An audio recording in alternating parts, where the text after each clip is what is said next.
Boa tarde a todos de novo. Tivemos agora unha comisión co cual nos volvemos a saludar todos.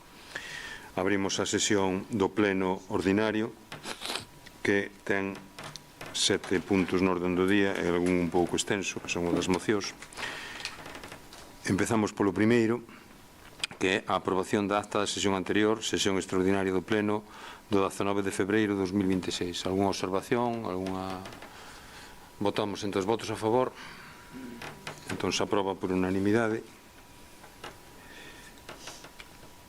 Pasamos ao punto segundo, que é a declaración do evento Mar Indomable Festival como festa de interese municipal do Concello de Miño. Dou lectura á proposta.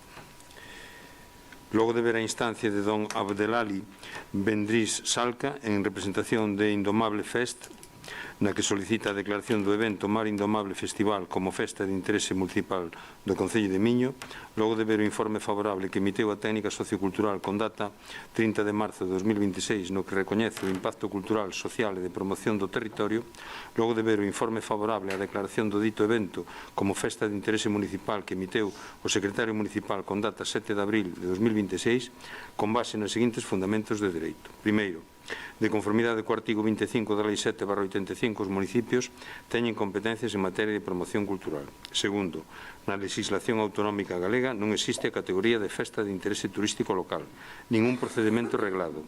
A declaración dunha festa como de interese municipal constitúe unha potestade organizativa e de fomento, contendo un carácter máis honorífico e de recoñecemento da labor realizada polo evento para a proxección do Concello, así como do interese cultural e turístico que este posúe. Terceiro, como se reflicte no informe emitido pola técnico sociocultural, o evento reúne os requisitos de relevancia, impacto cultural, social e económico, así mesmo a proxección do Concello a través do evento queda reflectida no dossier sobre a difusión do evento remitido coa solicitude. Esta alcaldía proponlle ao Pleno, logo do ditame da Comisión Informativa de Asuntos Xerais, a adopción do seguinte acordo. Primeiro, declarar o evento Mar Indomable Festival como festa de interese municipal do Concello de Miño. Segundo, publicar a declaración no tablón de anuncios do Concello, así como na página web municipal para xerar coñecemento. Terceiro, anotar a declaración a efectos do seu rexistro. E cuarto e último, notificar o acordo ao interesado. Este punto comentámoslo o pasado luns, me parece, non? Que foi, sí, o luns, na comisión. E, bueno, como vos decía, eran unos requisitos que nos pedían nos servicios do litoral da Consellería de Medio Ambiente da Xunta de Galicia, que son os que teñen competencia ahora para poder darnos ali a autorización no campo da praia. Pois este é o primeiro paso e logo xa eles, en principio, dicen que xa nos autorizarían para que se celebrase ali o festival. Bueno, nos creemos que é positivo, esta creo que sería a terceira ou a cuarta edición, creo que é a terceira. E, bueno, pois eu creo que os anos anteriores foi bastante exitoso, veu bastante xente xoven e tal. Este ano, co cartel que teñen preparado, que estuvemos vendo agora precisamente esta tarde, que de feito fixemos unha presentación del, que ademais ven Kiko Rivera, dicir, non solamente vai ver xente xoven, sino que pode vir xente tamén menos xoven, é dicir, que eu creo que vai ser atractivo para todo tipo de públicos. Entón, bueno, non sei se queredes comentar algo. Non sei se queredes, Fátima. Bueno, boas tardes a todos. Sí que é verdad que todos os eventos que se realizan no Concello teñen importancia, atraen xente, moven o comercio, moven o sector, sobre todo da hostelería e demais, pero, bueno, como na propia proposta se sinala, é unha figura que legalmente non existe. Entendemos que, bueno, ante unha tramitación administrativa que ten que facer o goberno local, pois requeriuse esta declaración, pero, bueno, descoñecendo, no sentido de que non temos unha regulación legal, os efectos que a un futuro podría levar esta declaración, pois o Grupo Popular ímonos a abster, deixando, bueno, pois eso, a decisión no goberno local, que é quen ten que tramitar toda a autorización administrativa. Moi ben. Alberto, nada. Bueno, entón, pasamos a votación. Votos a favor? Son 9 votos a favor, abstencións, 4 abstencións. Bueno, pois queda aprobado por maioría absoluta.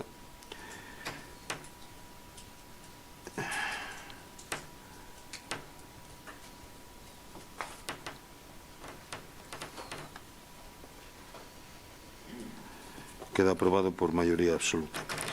Ben, pasamos ao punto terceiro, que é o de dación de contas das resolucións da Alcaldía dende o día 9 de febreiro de 2026, resolución número 88/2026, ata o día 12 de abril de 2026, resolución número 33/2026.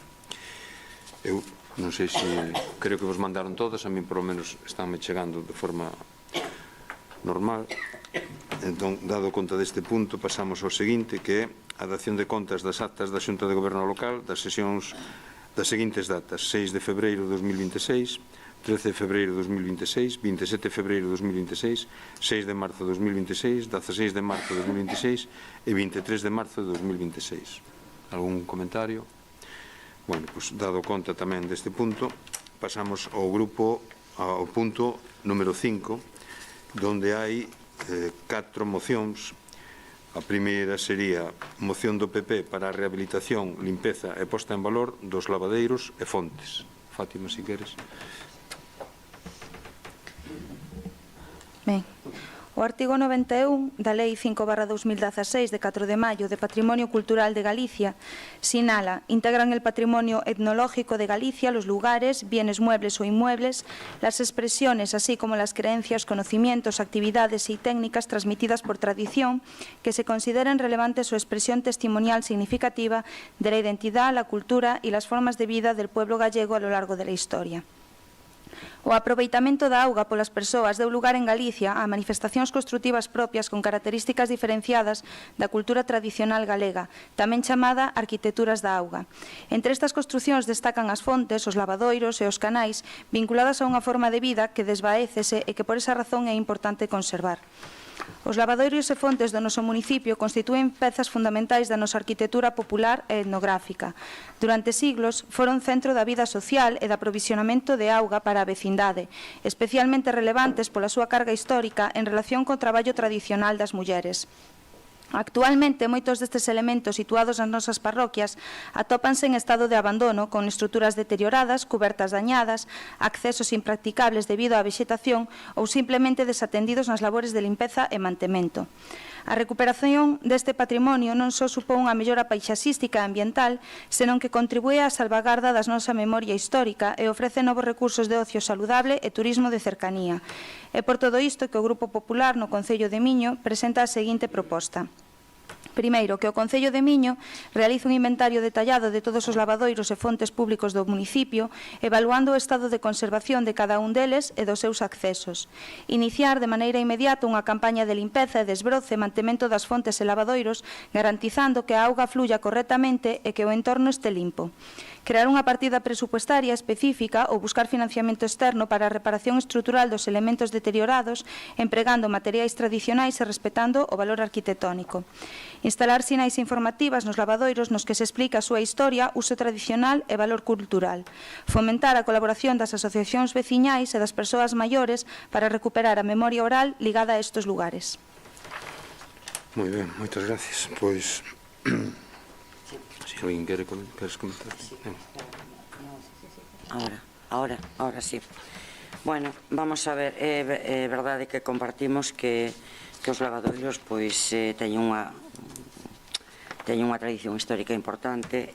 Neste senso foron un centro de moitas veces de reunións e teñen un valor histórico importante, pero hoxe penso que é mal día para que o traigades aquí.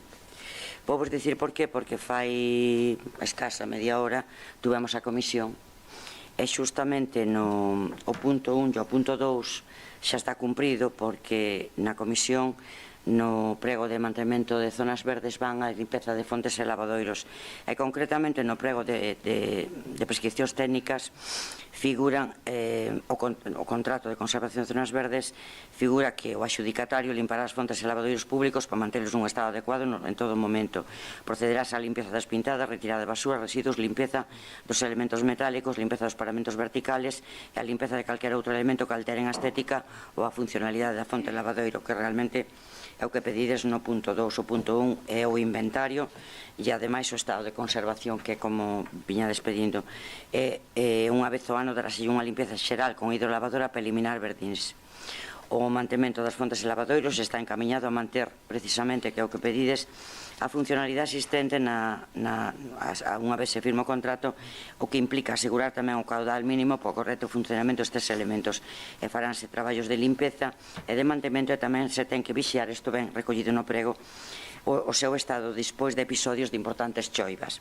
En cuanto ao inventario, efectivamente, en cuanto a elementos arquitectónicos, xa sabedes que no lavadoiro de Barbeita xa se fixo no ano 24 unha actuación municipal de posta en valor de recuperación paisaxística, onde interviu a Xunta de Galicia, fixose unha subvención en cuanto a elemento estrutural, non todos, efectivamente, en cuanto a documento histórico, non todos os lavadoiros teñen esas características, pero este que se fixo en Callobre, Sol en Callobre, pois mira, 1, 2, 3, 4, Sol en Callobre hai 5. Quero dicir, que efectivamente isto paulatinamente farás a posta en valor unha vez estén limpos en funcionamento, iráse, en cuanto a elemento estrutural, iráse valorando. Por lo tanto, ahora mismo vamos a votar en contra precisamente porque isto precisamente está feito. Vale?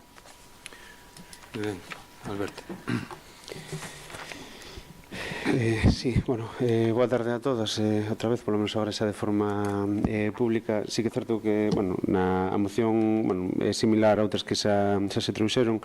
Nos penso que sí que compartimos algún dos puntos da proposta de acordos. É certo que os primeiros sí que ou xa se lles deu cumprimento ou en un futuro cercano, digamos a curto plazo, se lle vai dar, porque, bueno, sí que se falaba dese contrato de parques e xardíns. Nos anexos que había, pues, cando se inserían fotografías, algúns lavadoiros sí que se vían e outros non, entón esperemos que debaixo de tanta maleza aparezan eses lavadoiros ou fontes.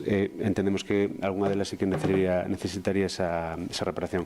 Igual tampouco somos tan de máximos compartindo o punto 4, pero, bueno, centrados no que, bueno, polo que poderíamos sí que apoiar esta moción, que é o punto número 3, sobre todo no que ten que ver con esas axudas outras administracións, pois, bueno, non, polo menos a forma de lembrete, pois non estaría de máis mantelo e apoialo para ir recuperando aos poucos esas estruturas máis danadas. Entón, pola nosa parte, pola parte do Bonega, sí que apoiaremos esta moción cos matices que acabamos de facer. Gracias. Alberto, o que pasa que a moción xa sabes que se vota conjuntamente. Fátima Gómez. Bueno, só quería facer unha precisión, é que no prego vaya a limpeza. Claro, a moción presentouse antes de que tuéramos conocimento dos pregos. É unha alegría que se vai a cumprir a limpeza deles, pero tamén é certo que a nivel estrutural hai moitos que teñen graves deficiencias. Polo cal, claro, de pouco sirve que estén limpos e cando están limpos se van a ver estropeados. Polo cal, aínda que o Goberno non vaya a aprobar a moción, sí que esperamos que se vayan adoptando medidas para a reconstrucción ou para o aumentamento dos mesmos. Bueno, sí, eu eso comparto, evidentemente hai un total de 33 entre fontes e lavadoiros, e ademais supoño que aquí por a Consellería de Turismo se irán valorando os que son máis significativos unha vez empece o contrato a funcionar, que o mínimo que o apartado 2, é dicir, limpalos, que funcionen e que estén bueno, habilitados, e a partir de aí, porque non todos hai lavadoiros que ao mellor non teñen esa base histórica que merece a pena conservar. Entonces, sí, eu comparto eso e xa me dou conta que a moción era anterior e pensada anteriormente. Sí, eu engadir solamente un tema, non é que efectivamente eu estou de acordo tamén en que por eso precisamente se meteu no pliego de prescricións, e por eso tamén, se observades que antes non o comentamos na comisión, o contrato de mantemento de zonas verdes e demais, que leva este novo contrato, pasa dun coste anual de uns 150.000 euros a un coste anual, se vistes aí, de 440, 450.000, é dicir, se multiplica por 3 o custe. Isto ven tamén a colación porque supoño que logo volveremos a falar deste tema do importe, non? Por qué? Porque o que se trata tamén é precisamente de incluir estes elementos e outros elementos e outras zonas que non estaban no contrato de limpeza anterior, porque era tan antigo que había zonas novas. Acordadevos que a zona, por exemplo, de Costamiño non estaba incluído no contrato de mantemento, entón estaba limpando e cortando por fora. Lóxicamente os precios non eran os mesmos do contrato. Entón isto agora se regulariza, digamos, todo o que é o Concello, todo o espacio do Concello, e en concreto en algúns lavadoiros temos proxectado o amaño dun lavadoiro que además foi cedido xenerosamente pola propiedade, por unha propiedade privada, que é o que está ali cerca da fonte da igrexa da Capela de San Ramón, e se vai a facer tamén un amaño dos camiños, dos accesos que van á capela, non? Entón, a capela é a fonte. Entón, bueno, iso temos solicitado unha subvención ca Xunta de Galicia, e esperamos que a Xunta de Galicia, bueno, pues conceda esa subvención, esa mañería, ese entorno desa fonte e demais. E xa che digo, o sea, iso é o que se refire á reforma estrutural. Comentaba antes Emma, o lavadorio de Barbeita tamén se fixo fai ano e pico, e tiñamos algún que estaba bastante ben feito polas corporacións anteriores, como era o de Buiña, pero alguén colleu e o levou. Non sei se eres coñecedora dese caso e tal, pero levaron o tellado, levaron as vigas de madeira xa fai 6 anos. Cando nos chegamos xa acababan de levar. E, bueno, de feito, eu estuve ali cos veciños, os veciños decían que pensaban que o retirara o Concello daquela, non? E, bueno, pois iso tamén é outro lavadeiro, pero, bueno, eu creo que o importante é que este xa o mantemento que este asegurado, ou polo menos incluído neste plego de condicións, e despois ir facendo reformas estruturais de todos os que se poidan. Bueno, que nada, pois en ese sentido votamos entón, como isto xa está prácticamente recollido, pois votamos a moción. Votos a favor da moción, 5 votos a favor, votos en contra, 9 votos en contra. Por lo tanto, queda rexeitada por 9 a favor, 9 en contra e 5 a favor. 8, perdón, sí, 8.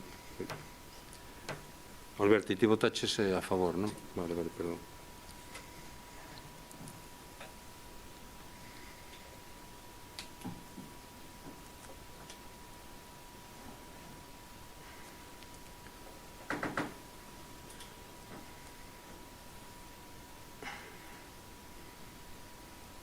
Bueno, unha vez tratada esta moción, pasamos ao seguinte, que é a moción punto 5.2, mocións do Grupo Mixto BNG para a rectificación do Goberno local e apoio ás traballadoras do SAP. Se queres dar lectura, Alberto. Sí, dou lectura á moción. O Servicio de Axuda no Fogar do Concello de Miño leva meses atravesando unha situación de inestabilidade e deterioro, derivada fundamentalmente dos incumprimentos contractuais da empresa concesionaria e da súa deficiente xestión. Tal e como se ten denunciado reiteradamente, esta situación traduciuse nun empeoramento considerável da calidade do servizo, onde moitas usuarias non recibían as horas asignadas ou, directamente, non desfrutaban deste servizo durante días ou semanas. Ademais, a neglixencia da empresa tamén provocou e segue a provocar atrasos no pagamento de nóminas, sobrecarga de traballo, incerteza laboral e deterioro das condicións profesionais, afectando tanto as traballadoras como as persoas usuarias do servizo. Lonxe de asumir esta situación de maneira pública, o Goberno Municipal deu un paso máis ao remitir unha comunicación ás persoas usuarias do SAF na que se insinúa que a situación de instabilidade absoluta do servizo estaría relacionado co elevado número de baixas entre as traballadoras, trasladando así unha mensaxe claramente injusta e irresponsável. O BNG considera absolutamente inaceptable esta actitude, xa que supón culpabilizar as traballadoras, que levan meses sostendo o servizo en condicións moi difíciles, restando importancia ou mesmo ocultando as verdadeiras causas do problema. Esta posición do Concello de Miño só contribúe a deteriorar aínda máis o clima laboral e a imaxe pública dun colectivo esencial. Compre lembrar que as incidencias no SAF non son novas e que se teñen denunciado desde o mes de decembro, denunciando desde o mes de decembro incumprimentos graves da empresa concesionaria, problemas organizativos e deficiencias na prestación do servizo que requirirían unha intervención decidida do Concello de Miño. Neste contexto, as traballadoras do SAF teñen protagonizado un proceso de movilización e reivindicación lexítimo en defensa dos seus dereitos laborais e da calidade dun servizo público esencial. Lonxe de ser parte do problema, son parte fundamental da solución. Por todo isto, resulta imprescindível que o Concello abandone calquera estrategia de confrontación co persoal do servizo e adopte unha posición clara de apoio ás traballadoras e ás persoas usuarias. E por todo isto, desde o BNG, solicitamos ao Pleno da Corporación a aprobación dos seguintes acordos. Instar ao Goberno Municipal a rectificar públicamente o contido da comunicación remitida ás persoas usuarias do SAF e a deixar de responsabilizar as traballadoras da situación do servizo. Expresar o apoio institucional do Concello de Miño ás traballadoras do SAF, recoñecendo o seu labor profesional e o seu compromiso coa atención das persoas usuarias. Manifestar o apoio do Concello de Miño ás reivindicacións laborais das traballadoras, instando a empresa dos Ventos a cumprir de maneira inmediata coas súas obrigas en materia laboral e contractual. Instar ao Goberno Municipal a adoptar as medidas necesarias para garantir condicións laborais dignas para o persoal e calidad asistencial para as persoas usuarias. Do mesmo xeito, tamén instar ao Goberno a elaborar un informe vinculante que recolla todos os incumprimentos da empresa durante a prestación do servizo no Concello de Miño, co fin de poder remitilo a outros concellos onde esta empresa opte a prestación de servizo de axuda no fogar. E reprobar a actuación do Concello de Servizos Sociais pola difusión dunha comunicación institucional que culpabiliza as traballadoras da situación do servizo, obviando a negligente actuación da empresa concesionaria e que non contribúe á resolución do conflito. E xa por último, facultar a Alcaldía e a Concelleira en quen delegar a tomar cantas medidas foren necesarias para cumprir estes acordos. Así que, antes de iniciar o debate, sí que me gustaría facer algún matiz ou aclaracións que penso que son necesarias para establecer o debate que imos a dar. Desde o BNG de Miño apoiamos a folla de ruta marcada polo Goberno Municipal para resolver o conflito coa empresa que prestaba o servizo de atención no fogar, os Ventos. Mais alá de matices que podería haber, como a dilatación dos prazos, que xa se nos explicou e podemos dar por boas que foron cuestións alleas coa plataforma de contratación ou ampliación da presentación de propostas debido a unha serie de dúbidas co novo prego. Ou a propia solicitude que desde o BNG trasladamos de explorar un contrato ponte ou outra fórmula para prestar o servizo en condicións axeitadas logo de ver que co paso do tempo e despois, sobre todo, de terlle trasladado a esta empresa os Ventos que siga rescindir o contrato que a calidade do servizo empeora aínda máis. Ademais, en todo momento, o BNG pediu ao Goberno Municipal axilidade na tramitación e total transparencia tanto coas usuarias como traballadoras, que podemos dicir que non foi de todo satisfactorio, xa que non houve comunicación con todas as usuarias e as súas familias nin reunións periódicas coas traballadoras. E ademais, nos plenos ordinarios, tanto de decembro do 25 como de febreiro do 26, o BNG sempre amosou a súa preocupación pola situación deste servizo, que afectaba, como dicía, tanto a usuarias como traballadoras, e trasladou así o seu apoio público. Apoio que non foi sempre igual de explícito por parte do Goberno Municipal e que mesmo despois da rescisión definitiva do contrato dos Ventos non se apreciou en exceso. O sentido desta moción, como decía, para marcar un poquinho ese marco do debate, non atende ao procedimento da nova licitación nin feitos anteriores ao envío da carta ás usuarias.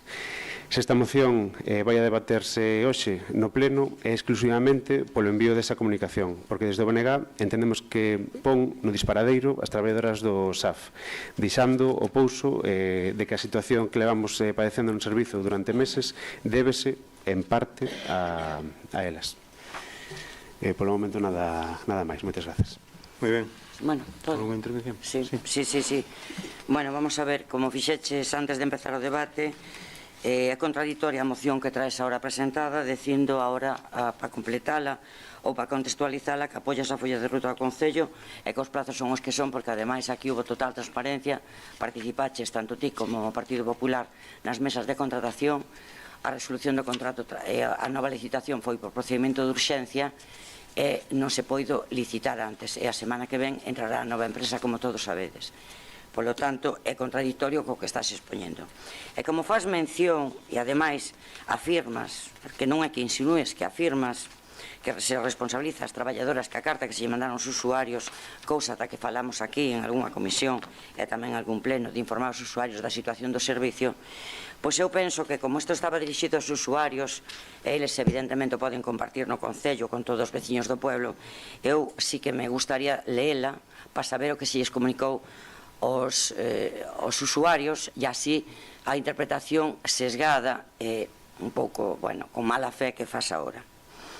Estimado usuario, e mandouselle a cada un personalizada. Mediante este escrito informámoslle da situación do servicio de axuda no fogar. Como xa se lle informou con anterioridade, o que quere decir que se repetiu, houve outra información, o servicio de axuda no fogar está externalizado. E tras o proceso de contratación conforme a Lei de Contratos do Sector Público, Lei 9/2017, 8 de novembro, resultou adxudicataria a empresa Os Ventos, Innovación e Servicios SL, onde estades todos aquí representados e estuvestes nas mesas. Con data 28 de novembro de 2025, asinouse o contrato administrativo de servicio de axuda no fogar, con efectos do 1 de decembro do 25.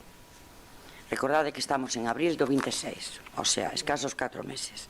A partir do inicio do contrato pola nova empresa adxudicataria, a situación do servicio de axuda no fogar no Concello de Miño é de inestabilidade absoluta. Esta carta enviouse a finales de febreiro, principios de marzo. Unha porcentaxe moi elevada do persoal auxiliar está de baixa médica, en algúns casos desde o inicio do contrato coa entidade xestora, situación que se mantén na actualidade e que provocou que quedaran moitos servicios sin cubrir, servicios que se foron en parte restablecendo con cambios de cuadrantes, horarios, auxiliares e incluso a reducción de horas concedidas e efectivamente prestadas. Todo isto sin autorización da técnica de servicios sociais do Concello, quedando incluso en numerosos casos usuarios sin atender durante días. Inevitablemente foron e son moitas as queixas presentadas polos usuarios, tanto de palabra como por escrito, acudindo incluso ás oficinas municipais, onde expoñen os servizos que non se fan, chamadas sin resposta por parte da coordinación da entidade xestora, cambios que se van a producir e que finalmente non se levan a cabo, comunicación de reducción das horas concedidas, etc. En definitiva, un desconcerto e incerteza para todas estas familias que ata ben pouco tempo recibían un servicio cando menos digno e axeitado. Este Concello lamenta a situación e é consciente que está a desbordar as persoas usuarias e aos seus familiares que non teñen un servicio de calidade conforme ás súas necesidades. A vista do anterior e dada a imposibilidade de reconducir a prestación, o Concello tomou medidas urxentes destinadas a restablecer o servicio de axuda no fogar en termos de eficiencia e normalidade, atendendo a circunstancia de que este Concello é unha administración pública e que para resolver o contrato é preciso realizar trámites administrativos do obrigado cumprimento, iniciouse por resolución da Alcaldía de 22 de decembro do 25 un procedimento de imposición de penalidades motivado polo incumprimento parcial ou defectuoso da prestación obxecto do contrato de axuda no fogar, co prazo preceptivo de 10 días para alegacións.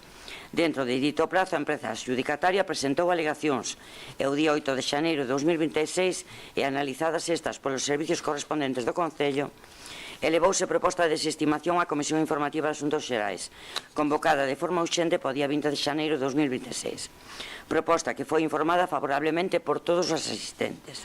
Posteriormente, no mesmo día, en sesión extraordinaria urxente de Xunta de Goberno Local, adoptouse por unanimidade o seguinte acordo: desestimar as alegacións presentadas pola empresa Os Ventos, Innovación e Servicios SL, e incoar expediente de resolución de contrato de servicio de axuda no fogar, feito que foi notificado á empresa con data 21 de xaneiro de 2026, co prazo preceptivo de 10 días para alegacións. Finalizado o prazo sin presentar alegacións por parte da empresa adxudicataria, iniciouse un novo expediente de tramitación por vía de urxencia. Na Xunta de Goberno Local, celebrado 5 de febreiro de 2026, acordouse por unanimidade previo ditamen da Comisión Informativa de Asuntos Xerais, celebrado o mesmo día. Acordouse, a resolución definitiva do contrato coa empresa Os Ventos, Innovación e Servicios SL. O procedimento de novo expediente de licitación por tramitación urxente do Servicio de Axuda no Fogar no Concello de Miño, publicado no Diario Oficial da Unión Europea con data 1 de febreiro de 2026, para así poder seguir coa tramitación do expediente e adxudicar o servicio a unha nova empresa que poida prestar o servicio de xeito eficiente, adecuando a prestación ás necesidades das persoas dependentes. Rematado xa o prazo para a presentación de ofertas, se constata que das 5 presentadas, 5 empresas, 3 delas teñen que completar a documentación, para o que dispoñen dun período mínimo de 3 días. A continuación, os servicios técnicos do Concello procederán ao análisis das propostas técnicas e ao remate do seu estudio. Abriránse as propostas económicas para proceder á nova adxudicación. Este é o que se lle comunica por seu coñecemento os efectos oportunos. Como ben sabedes, despois desto, celebrouse mesa de contratación, fíxose proposta de adxudicación a... Bueno, evaluaron os méritos, fíxose proposta de adxudicación a FEPAS, quedou adxudicada, suscribirás o contrato para a semana vindeira. O sabedes, polo tanto, esta moción que agora traes aquí, o que é unha profunda decepción, porque o que estás facendo é unha manipulación política. En ningún momento se dixo que as traballadoras foran responsables da mal funcionamento do servicio. O que pasou é que había unha serie de feitos que había que comunicar, que a empresa non soupo xestionar, e mentras o Concello estaba a solucionar un problema de xestión, pois o BNG ahora mismo ven cunha oportunidade política manipulando e retorcendo a realidade, porque dicir que o Concello culpa as traballadoras é falso. Limítase a constatar uns feitos e unha realidade. As baixas no cadro de personal son inevitables como calquera outra empresa, e son un feito, pero ese é un feito que evidentemente incidiu, pero iso non quere dicir que a culpa non sea da xestión nefasta que levou a cabo a empresa. O que reflite a empresa Os Ventos non soupo tomar as decisións, ni soupo cubrir estas baixas, e ademais tomou a decisión imperdonable de reducir as horas de atención ás persoas dependentes, que é o peor que poido facer, sin autorización nin coñecemento previo do Concello. De feito, iniciouse a resolución do contrato. Polo tanto, a culpa, e ademais o dixamos aquí moitas veces, é única e exclusivamente da empresa concesionaria por non ter capacidade de resposta, nin medios para cubrir as contingencias e non das traballadoras que están enfermas. Faltaría máis. E tamén nos chama a atención que se nos pida, ahora que apoyemos ás traballadoras públicamente, cando desde o minuto 1 estivemos ao lado do personal e celebráronse todas as reunións que foron posibles en apoio dos usuarios e das traballadoras. E agora vides cunha moción que parece que só é vosso apoio. Tuvemos reunións con representantes das traballadoras, con representantes dos políticos, estuvemos informando en cada paso, e non fai falta que o BNG nos pida que apoyemos aos traballadores, porque o fixamos desde o primeiro momento. E agora entra unha nova empresa, o conflito entendemos que se solucionará, que se prestará o servicio en condicións de calidade, e vides con este tema usando as traballadoras. É o que é máis grave aos usuarios que están padecendo todo isto. O que nos parece, sinceramente, que isto é unha moción calciosa onde pretendes quitar rédito, porque outra cousa non se entende. Por lo tanto, pois mira, por respeto á verdade, ás traballadoras e sobre todo ás persoas dependentes usuarias, que son que máis o necesitan, é que temos que protexer, nós temos que votar en contra, porque é falso todo o que está refletindo. Fátima. Bueno, Emma, cando empezaches a ler a carta, eu non sei se habías leído antes, pero que xa ao principio a primeira referencia que se fai é a baixa das traballadoras. Quero dicir, aquí a cuestión non é que haxa traballadoras de baixa, porque as traballadoras se enferman teñen que ir de baixa. Lógicamente. Estamos hablando da incompetencia dunha empresa. E, efectivamente, desa carta claramente se deduce que se lle está botando a culpa que como estaban de baixa as traballadoras, a empresa non tiña traballadoras para cadrar. Pois non. O que era unha empresa incompetente. O que non se pode enviar unha carta a uns usuarios dicindo que hai traballadoras de baixa, que daquela hai que mover os cuadrantes, hai que reducir horas, porque claro, as traballadoras colleron a baixa, pois a collerían porque lles facía falta, digo eu. O que ten que unha empresa é saber solucionar, buscar personal e atender aos usuarios. O que non se justifica é que unha empresa sexa incapaz e deixe a usuarios todo un fin de semana e uns festivos sen atención. Eso é unha plena incompetencia dunha empresa. Nesa carta non se fai referencia que a empresa non tiña local cando comezou a prestar o servicio, non tiña coordinadoras, que estaba incumprindo ese prego de condicións ao que se adheriu. Aquí as traballadoras simplemente estaban exercendo os seus dereitos laborais, que é o que teñen que facer. E a empresa é a que ten que buscar solucións. Aquí a única responsable dunha desatención de usuarios é unha empresa. E aquí vamos a apoiar a moción do bloque porque efectivamente creemos que nesa carta estáse faltando o respeto ás traballadoras do SAF, e creemos que o Concello, unha vez máis, como xa denunciamos en moitos dos plenos, se lle foi das más este problema non superan como xestionalo e claramente evidenciaron unha falta de capacidade para administrar os problemas reais que cada vez evidencian máis. Moi ben. Alguna... Sí. A ver, o problema é intentar posiblemente sintetizar todo un problema que se xestou e se deu durante meses en apenas un parágrafo e que seguramente queda moita información no tinteiro e as explicacións non son as precisas.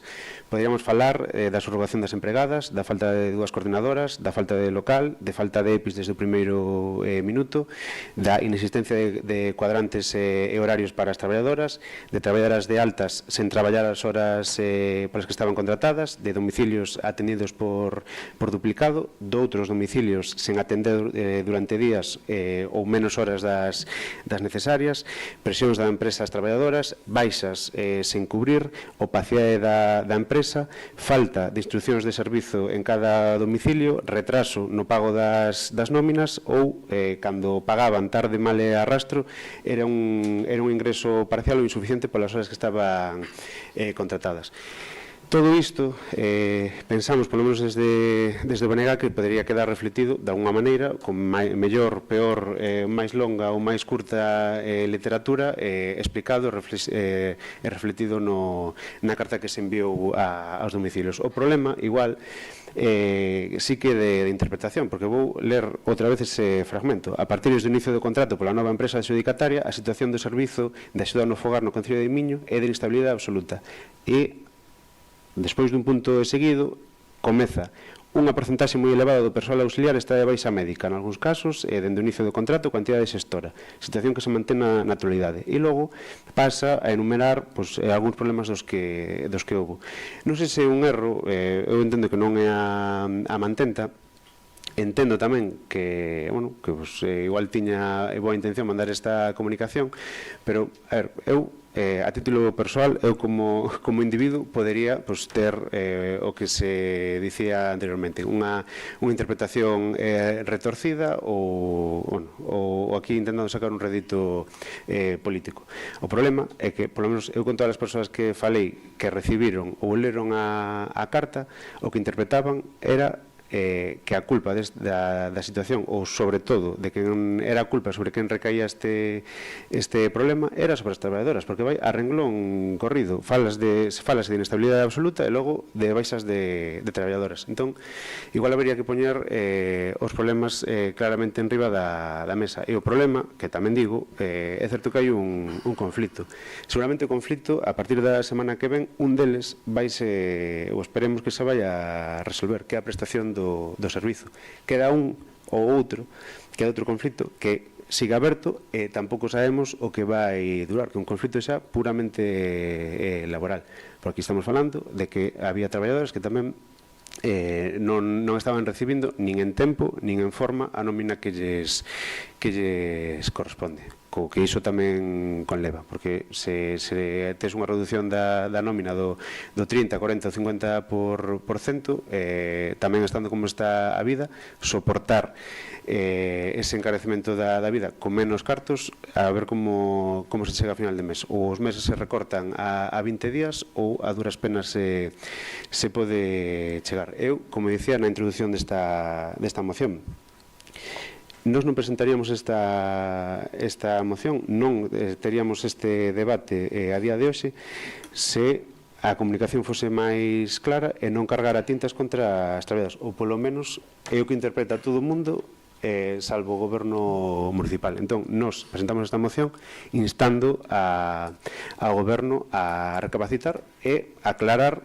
do mesmo xeito, da mesma forma que se comunicou esta primeira carta, unha segunda, non sei, deixando un poquinho máis claro de quen é a culpa, porque, claro, o conflito queda resolto a partir da semana que ven e patadón para adiante. O problema é que non sei tampouco como vai ser.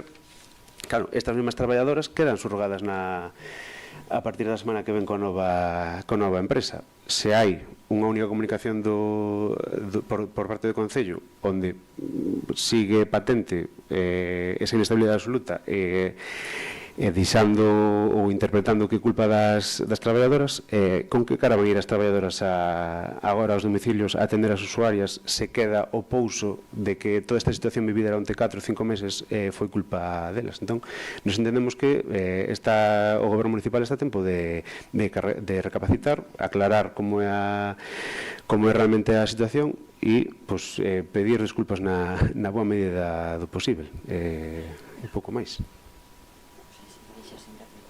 Sí, pero unha réplica só. Nada, mira, vamos a ver, primeiro, eu non podo admitir que a culpa sea do Concello.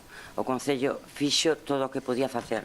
Date conta que o contrato cos ventos que está aquí, nós temos que, é un servicio público, temos que regir por a lei de contrato do sector público. Somos unha administración pública, non unha empresa privada. É un servicio que está externalizado. O contrato fírmase e sale adxudicatario os ventos o 1 de decembro do 25. E o 22 de decembro dese mismo mes xa se inicia a resolución do contrato. Eu penso que iso é actuar correctamente. Atendes ás traballadoras e mandouse máis dunha carta. Entonces, o que non podemos admitir é pedir disculpas de que? De que unha empresa funcione mal? Bueno, é que iso é unha interpretación. Vamos a ver, e tú estás dicindo que igual a carta tiña boa intención, e que nós eso non o vamos a consentir. E tú pensas que podía ter mala intención? É que iso é un despropósito absoluto. Como que igual tiña boa intención? Claro que tiña boa intención, por suposto que sí.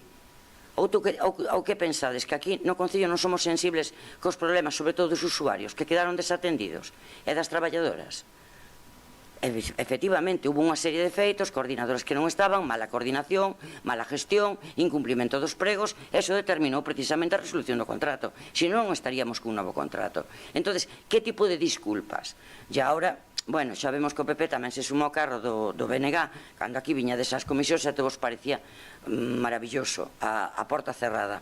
Agora, a cara pública, vos parece que lle estamos botando a culpa ás traballadoras. Como todas as empresas, as traballadoras collen baixas e collen altas. Iso é responsabilidade da propia empresa, que non o soupo xestionar. Pero é un feito que hai que constatar aos usuarios, porque moitos tamén se queixan, e o sabedes que neste tipo de servizos que lle cambian a usuaria. Que iso tamén, bueno, que lle cambian a usuaria, a auxiliar, que lle cambian a auxiliar. E efectivamente, iso é precisamente porque tuveron que traer traballadoras de outros sitios e non o souperon xestionar. Pero é certo que hubo unha serie de traballadores de baixas que non soupo cubrir a empresa. Iso non quere dicir que sea culpa das traballadoras que están enfermas, faltaría máis. Entón, ahora que teñamos que pedir disculpas, non o vamos facer e non entendemos de que. Queremos que isto é un rédito político que traedes aquí ahora porque ahora que se está solucionando, pois, bueno, hai que sacar punta a algo. E nada máis. Moi ben, bueno. Sí, pero falas a título individual. A portavoz do grupo é Fátima, que fala en nome do grupo. Ti falas a título individual. Emma, cando se fixo o primer contrato, eu penso que aquí salimos todos dicindo que a empresa non era boa. Pero hasta que non falle non o podes facer. Alberto, verdad, mentira. Aquí nunca se votou, nin parte do PP, nin por parte do Bloque, nin polo voso. O que pasa é que esa carta, a min, o que me dá a entender, é o que está dicindo Alberto, que a empresa non soupo gestionar o das baixas, vale, pero que aí o que te quedas que poñer é que a empresa, os ventos, non soupo gestionar o problema das traballadoras. Pero é que esa carta a mí me chega a miña casa e digo yo, oi, por que lle están botando a culpa ás traballadoras? Non teñen culpa de nada. A culpa foi da empresa, que xa chegou tarde, mal, arrastro e sen facer nada. Pero a min chegame esa carta a casa, o primeiro que levo, as traballadoras. Non. E non podes dicir que nós, nas mesas de contratación, lles botamos a culpa ás traballadoras. Tanto nin Alberto, non dixen iso. Dixeches tanto o PP como o Bloque nas mesas de contratación, tal, non. Sempre estuvimos en contra da empresa. Sí, pero hasta que non empeza a traballar non o sabes. Claro, Temos unhas leis que temos que cumplir. Estuvimos en contra ou non? Sí, pero aí teñen que empezar a incumplir para poder resolver o contrato. E cando empezaron mal, protestamos. Sí, pero Fixémolo. Firmas o contrato o día 1 e o 22 resolvese, inicias a resolución. Hombre, creo que falta de celeridade non se nos pode acusar. Pero tampouco se lles pode acusar ás traballadoras Pero nadie o está facendo. pois esa carta é o que implica. O que dá a entender. Bueno, pois queda recollida a túa intervención na acta da sesión. Eu quería simplemente recordar dúas cousas, non? Porque a veces parece que nos esquecemos, quedamos no árbol e non vemos o bosque, non? Eu creo que este proceso naceu mal porque como venceu o contrato de servicio de axuda do fogar que antes xestionaba unha empresa que era FEPAS, sacouse, lógicamente, ao vencer o contrato, sacouse un novo contrato, unha nova licitación, e o que máis puntuación sacou foi FEPAS. O segundo era SIAD 21 e o terceiro era os ventos. A nosa sorpresa, a de todos, a nosa sorpresa foi que FEPAS renunciou a ese contrato, acto seguido SIAD 21 tamén renunciou e quedou os ventos. É dicir, os ventos non tiña a puntuación máxima, nin tiña, digamos, a valoración máxima, pero foi a que quedou. Entonces ti, por moi malas referencias que teña, porque eu, efectivamente, en eso tuve múltiples conversacións ca representantes das traballadoras, e tamén hai que dicir que con bastantes traballadoras que viñeron aquí, creo que tuveramos 2 reunións, non recordo se 2 ou 3, e tamén con usuarios que viñeron aquí, uns cuantos que viñeron en varias ocasións e tal. En esas conversas sempre decíamos o mismo, temos que buscar o trámite legal para intentar que esta empresa, no momento en que non cumpla, se lle dixo a todo o mundo, vos recurride, expoñede as vosas carencias a todos os usuarios, vide ao Concello e plasmades por escrito, porque se non hai nada por escrito, nós non podemos facer, podemos constatar cousas polos servicios sociais, porque de feito o constataron, pero cas reclamacións dos usuarios moito máis, non? As queixas das traballadoras, cas cales nos tuvemos, bueno, eu non sei, pero moitas reunións, non? Creo que as teño por aí documentadas nunha carpeta. O que tiñamos que facer era intentar que esa empresa, demostrar que esa empresa non estaba cumplindo o contrato, que é o que che obliga a lei, lógicamente, e coller e rescindirlle o contrato. Se vos acordades, tuvemos varias comisións informativas onde toda a corporación nos reunimos e, por unanimidade, o 20 de xaneiro de 2026, pois, despois dos informes de traballadora social e con todas as reclamacións que fixeran as usuarias, o 20 de xaneiro, en base a un informe extensísimo da traballadora social que recollía todas as queixas que había hasta ese momento, se vos recordades, en ese momento nos acordamos aquí por maioría non, por unanimidade, desestimar as alegacións da empresa. Os acordades que lles rescindíramos, os avisábamos de que lles íbamos a rescindir o contrato e tal, e desestimamos. Que pasa? Que cando avisábamos de que íbamos a rescindir o contrato, eles teñen uns días para alegar. Eso é o que marca a lei. Eran 10 días. Eso foi o que foi dilatando. E por acordo unánime de todos, porque a petición das traballadoras, eu non o teño por escrito nin grabado, pero eu, ca miña memoria, que espero que non me falle moito, a petición das traballadoras nos pedían facede o máis rápido posible. E iso creo que o trasladamos todos aquí. E de feito, houbo días que salía o escrito e ese mismo día pola tarde ou ao día seguinte pola mañán facíamos a comisión. Cando sabíades, creo que estábamos todos de acordo, que é preceptivo convocar unha comisión con 2 días de antelación. Co acordo, lógicamente, do secretario, que non estaba David naquele momento, pero estaba o secretario occidental, con eso, pois, conseguimos ir reducindo os plazos. Acordábamos unha cousa, pumba, o día seguinte, comisión informativa e aprobábamoslo tal. O 5 de febreiro, xa, despois de ratificar a urxencia por unanimidade, outra vez de todos os grupos, de todos os concelleiros, resolvimos o contrato de servicio de axuda aos ventos, o 5 de febreiro.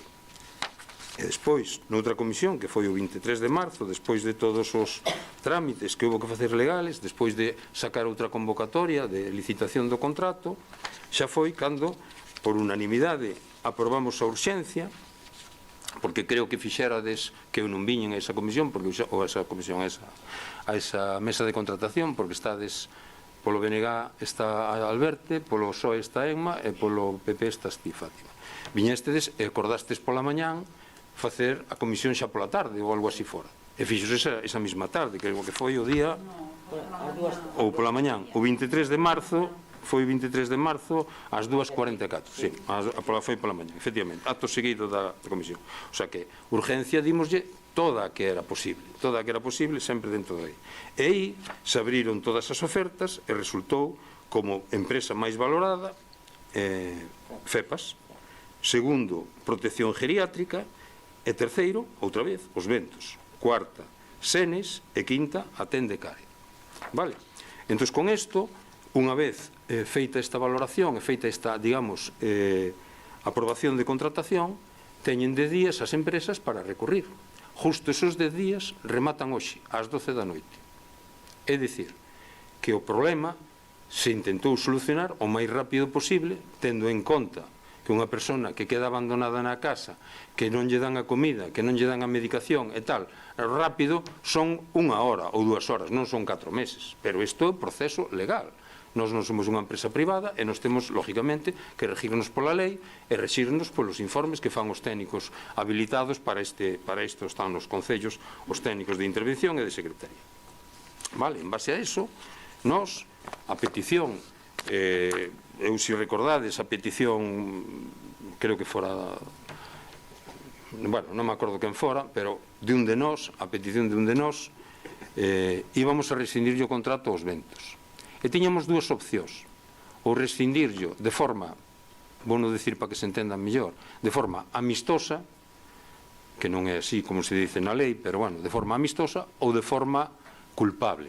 Se vos acordades, se tuvemos debate en eso, algúns de nós queríamos ser máis graves e máis incisivos, e outros entendíamos que se nos metíamos nunha rescisión de contrato culpable, eles iban, lóxicamente, a defenderse nos xulgaos e daquela o proceso se iba a dilatar meses e meses, hasta que se resolveran os xulgaos. Todos sabemos que a xusticia, precisamente, non é rápida. Entón, pensando nos usuarios, pensando nas traballadoras, pensando na estabilidade do servicio, decidimos, co noso debate interno que tuvemos, pero depois decidimos por unanimidade resolverlle o contrato de forma amistosa. Para que? Para que eles non recurriran e daquela seguir o procedimento. Eso permiteu que aínda así, durante estes meses, se resolvera o asunto. E hoxe, precisamente, remata o plazo. Bueno, eu espero, hasta agora, creo que non chegou ningún recurso, espero que de agora ás 12 da noite non chegou ningún recurso. Co cual, mañán, nos xa, lóxicamente, temos que comunicarlle aos ventos que queda rescindido o contrato e temos que comunicarlle a FEPAS, que é a xudicataria final, non? Que é a xudicataria última, e, polo tanto, teránse que poñer de acordo. Xa nos estamos facendo xestións para que os ventos lle vaya pasando os datos das traballadoras ao subrogar e demais, que lles vaya pasando a FEPAS, e que FEPAS poida empezar, temos que poñernos de acordo con eles para que, cando se vai un, empece o outro. Lógicamente, non pode quedar un servicio desatendido. É obligación dos ventos seguir atendendo, malamente, porque a verdad que non está facendo correctamente. Bueno, entonces, en base a todo eso, eu, a verdad que despois desa aprendizaje, porque a verdad que eu nunca vivira unha situación desas, creo que ningún de nós vivira unha situación así, pois despois desa aprendizaxe, desde o Concello, remitimos unha nota á prensa que foi o 23 de marzo de 2026. Non sei se alguén a podeu ver ou non a veu, tal. Está na páxina web da Voz de Galicia. En papel non sei se saleu, eu a verdade eu teño aquí a copia da página web, donde dice: la Junta de Gobierno local aprueba, acordades vos que tiñamos comisión de informativa e o mismo día ou ao día seguinte se facía a Xunta de Gobierno local, é dicir, máis rapidez era imposible. Bueno, pues decíamos, la Junta de Gobierno local aprueba por vía de urgencia una inversión anual de 1,16 millones de euros para normalizar la atención a los usuarios y las condiciones de la plantilla. El Concello de Miño ha dado un paso decisivo para resolver la crisis que afectaba a uno de sus servicios sociales más sensibles. La Junta de Gobierno local, reunida en sesión extraordinaria y urgente, aprobó la adjudicación del servicio de ayuda no fogar a la Fundación FEPAS por un importe anual de 1.162.314 euros. Con este movimiento, la Administración local prevé dar por cerrado el grave problema que han sufrido las personas usuarias y sus familias en los últimos meses. La situación se había vuelto insostenible debido a la deficiente ejecución del servicio por parte de la empresa adjudicataria anterior, que había asumido la prestación el pasado mes de diciembre, o 1 de diciembre, acordademos. Desde entonces, tanto los beneficiarios como las trabajadoras se vieron envueltos en una precariedad que el Gobierno local ha intentado atajar por la vía de urgencia. A falta de que transcurran los 15 días hábiles de plazo preceptivo para la interposición de posibles recursos, que hoxe, xa digo, cando acaba, el nuevo contrato permitirá devolver la estabilidad y la calidad asistencial a los hogares dependientes del municipio. El alcalde Manuel Vázquez Faraldo lamentó profundamente las dificultades vividas durante este periodo y ha querido trasladar su agradecimiento público a los usuarios, familiares y empleadas por la comprensión y paciencia mostradas. El regidor reconoció la complejidad administrativa del proceso, señalando que, por desgracia, aínda apurando os prazos en todo o que permite a lei, foi imposible finalizar a nova contratación antes. Con la entrada de la Fundación FEPAS, el Concello confía en iniciar unha nova etapa de solvencia en la atención domiciliaria de Miño. Eu creo que aquí queda claro que o goberno local en ningún momento lle está culpando ás traballadoras. En ningún momento. E máximo, home, eu non suelo beber alcohol, ao mellor bebo un vaso de viño á comida. Pero tiña que estar moi mal, despois de todas as conversas que tuven eu cas traballadoras, e todo o que falamos en confianza, tanto pola miña parte e pola parte das traballadoras, sobre todo das representantes das traballadoras, as cales, lóxicamente, eu lles agradezco a sinceridade, porque todos manifestábamos os nosos intereses, e manifestábamos os intereses, pois eso, creo que podo decir claramente, se estaba moi ben cunha empresa, e, bueno, había un interés común de que, ojalá, fora a nova empresa a mesma que estaba antes. Eso falámoslo en cantidad de veces. E a cuestión era, e vamos a conseguir que volva a mesma empresa? Bueno, pois teremos que intentalo, e teremos que facer os trámites, teremos que falar, e tal, e, bueno, cousas que me reservo, porque, lóxicamente, eu non teño autorización desas traballadoras para decir públicamente comentarios. Eran comentarios, eu creo, que de complicidade. Polo tanto, a min, que alguén me diga ou que interprete, que cada un pode interpretar o que queira. Lóxicamente, ler sabemos todos. Interpretar, cada un interpreta como queira. Iso é unha capacidade de cada un. Que alguén interpreta que nunha carta que salen aos usuarios, cando hai aquí unha nota de prensa por escrito, que ademais, lóxicamente, se podes constatar, entrades na página web e o podedes ver, que alguén interpreta que de un día digo unha cousa e o día seguinte digo o contrario, home, pois, eso é unha interpretación personal. Pero eu creo que non solamente na vida dunha persona, non solamente o que se fai, non solamente conta o que se fai nun día, eu creo que conta unha trayectoria. Eu as conversas que tuven, porque aquí estuveron as traballadoras, a parte das representantes sindicales, que as cales estuveron e conseguín, que non é mérito meu, non é mérito meu, é mérito das representantes sindicales, que a empresa que veu aquí a prestar o servicio non se reuniu con elas antes de empezar o contrato, nin se reuniu co Concello. A primeira reunión que quixeron ter con nós foi o día 7, ou o día 8, ou o día 9, non me acordo, de decembro, o sea, 9 días despois de empezar o contrato. Eu pediña ás traballadoras, as representantes das traballadoras, pediñes que estuveran aquí, para que cando eles viñeran, tuveran que escoitalas e atendelas. Eu, se estuvera en contra das traballadoras, eu non houbera feito todo eso. Nin eu, nin nadie do goberno local. Todos nos podemos equivocar, todos, que nadie é infalible. Pero isto, a min, me parece totalmente fora de lugar e de mal gusto. E de mal gusto, porque eu ver na prensa que sacas ti un anuncio en este sentido, na opinión, creo que é, do día 28 de marzo, o sea, despois de salir o 23 de marzo na Voz de Galicia, sacas ti aquí unha opinión, é inaceptable que se pretenda trasladar a opinión pública. O único que está facendo Pablo e público desto eres ti. Eres ti.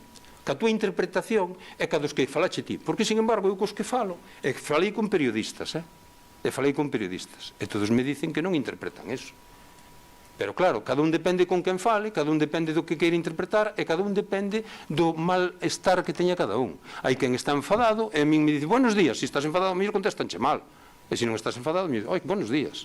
Eso depende do estado de ánimo de cada persona. Pero, desde logo, se o goberno local quixera dicir algo en contra das traballadoras, o houbera dito e incluso o houbera feito, e non o fixemos. Todo o tempo, eu quero yo agradecer, claro que yo quero agradecer ás representantes das traballadoras e ás traballadoras que estiveron aquí, que tuvemos reunións moi cordiales e moi sensatas e moi positivas, e representantes das traballadoras que viñeron aquí co seu representante sindical, ou como se dice, delegado sindical, non? Que estuveron aquí, era unha delegada, non? A última persona que veu era unha delegada, que me parecían totalmente razonables, totalmente coherentes, e íbamos marcando unha estrategia.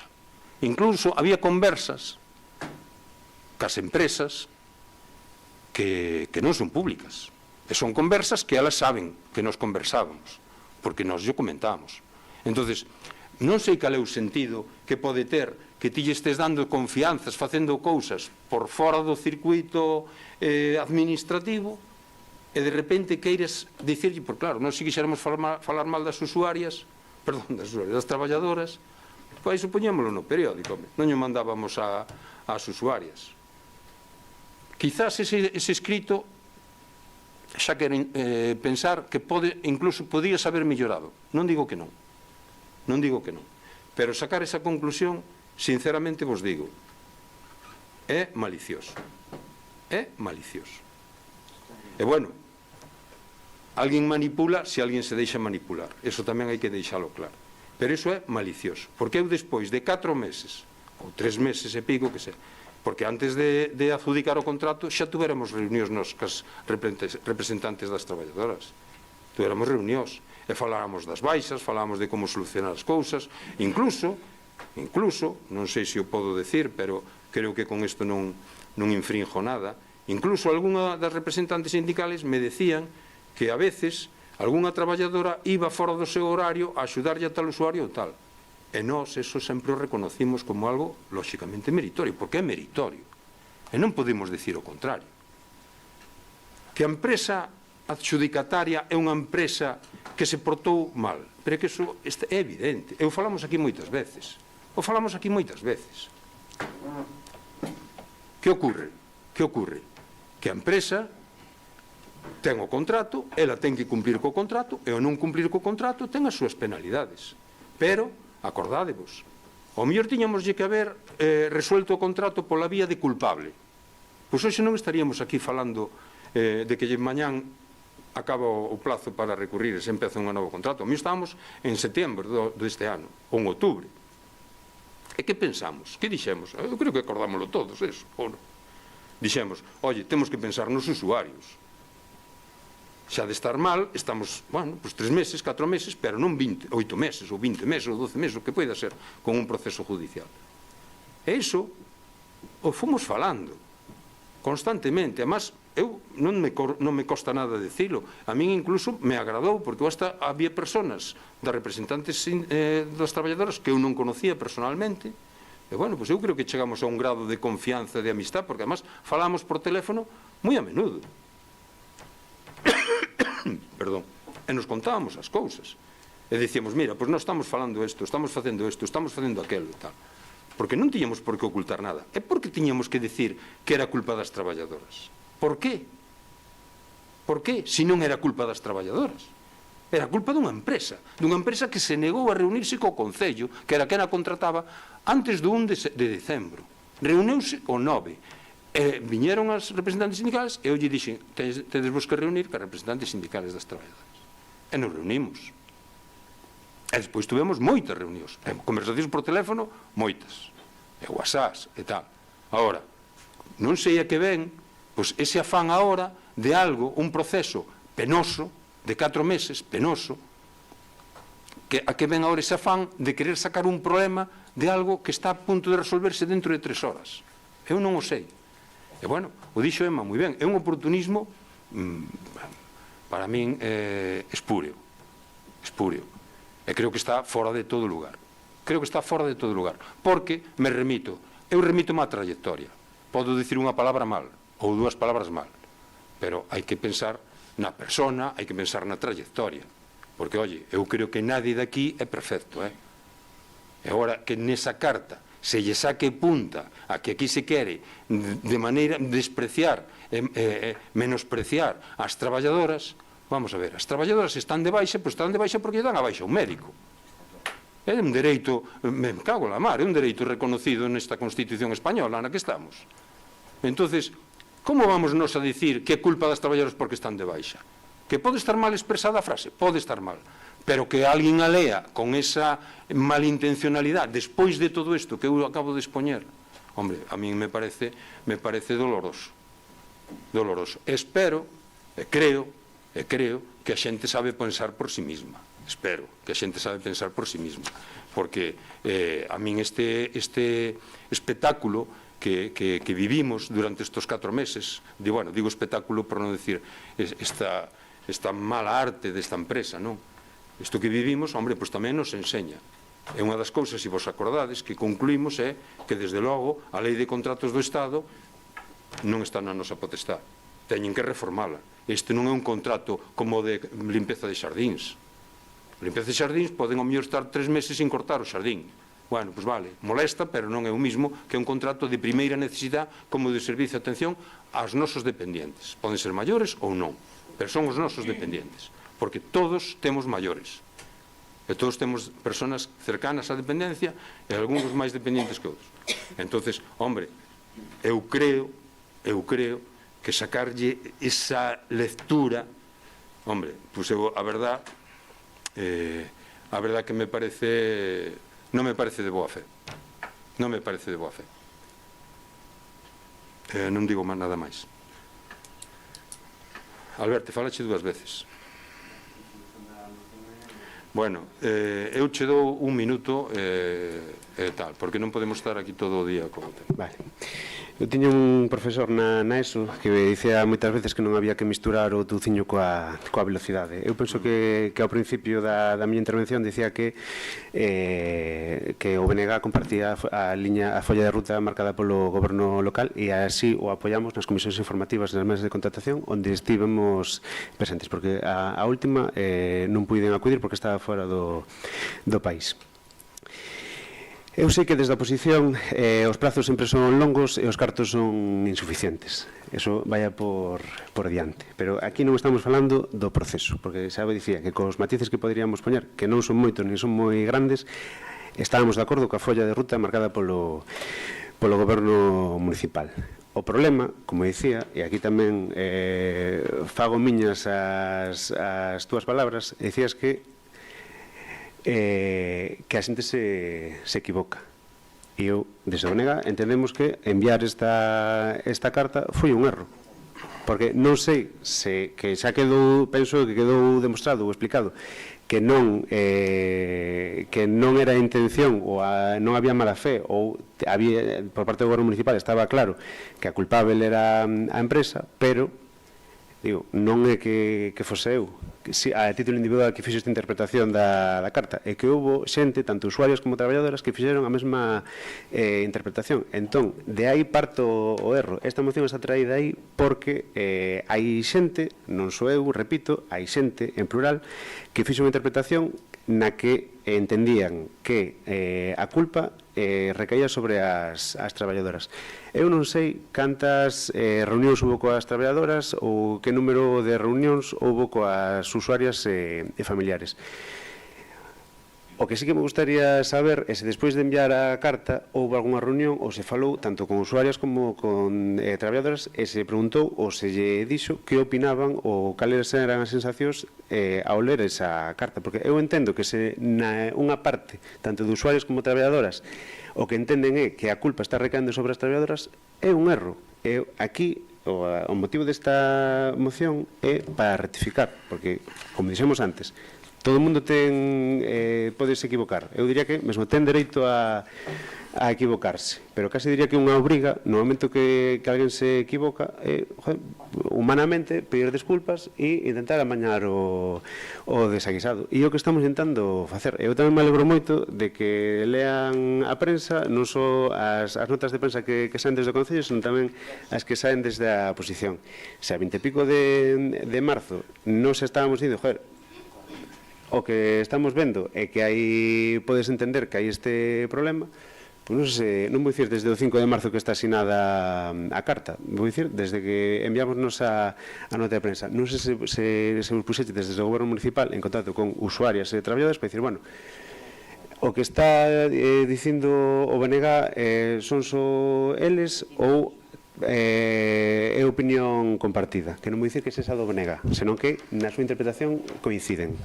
Entón, bueno, pues estaría ben preguntar, eu insisto, eu espero, desexo que tendo en conta a interpretación que se pode facer desta carta e as dúbidas que poden quedar en riba da mesa respecto das traballadoras e da súa culpa na institución do servizo de atención no fogar, pois que se recapacite e na medida posible se solucione este problema, nada máis. E repito, é pola carta, non pola xestión.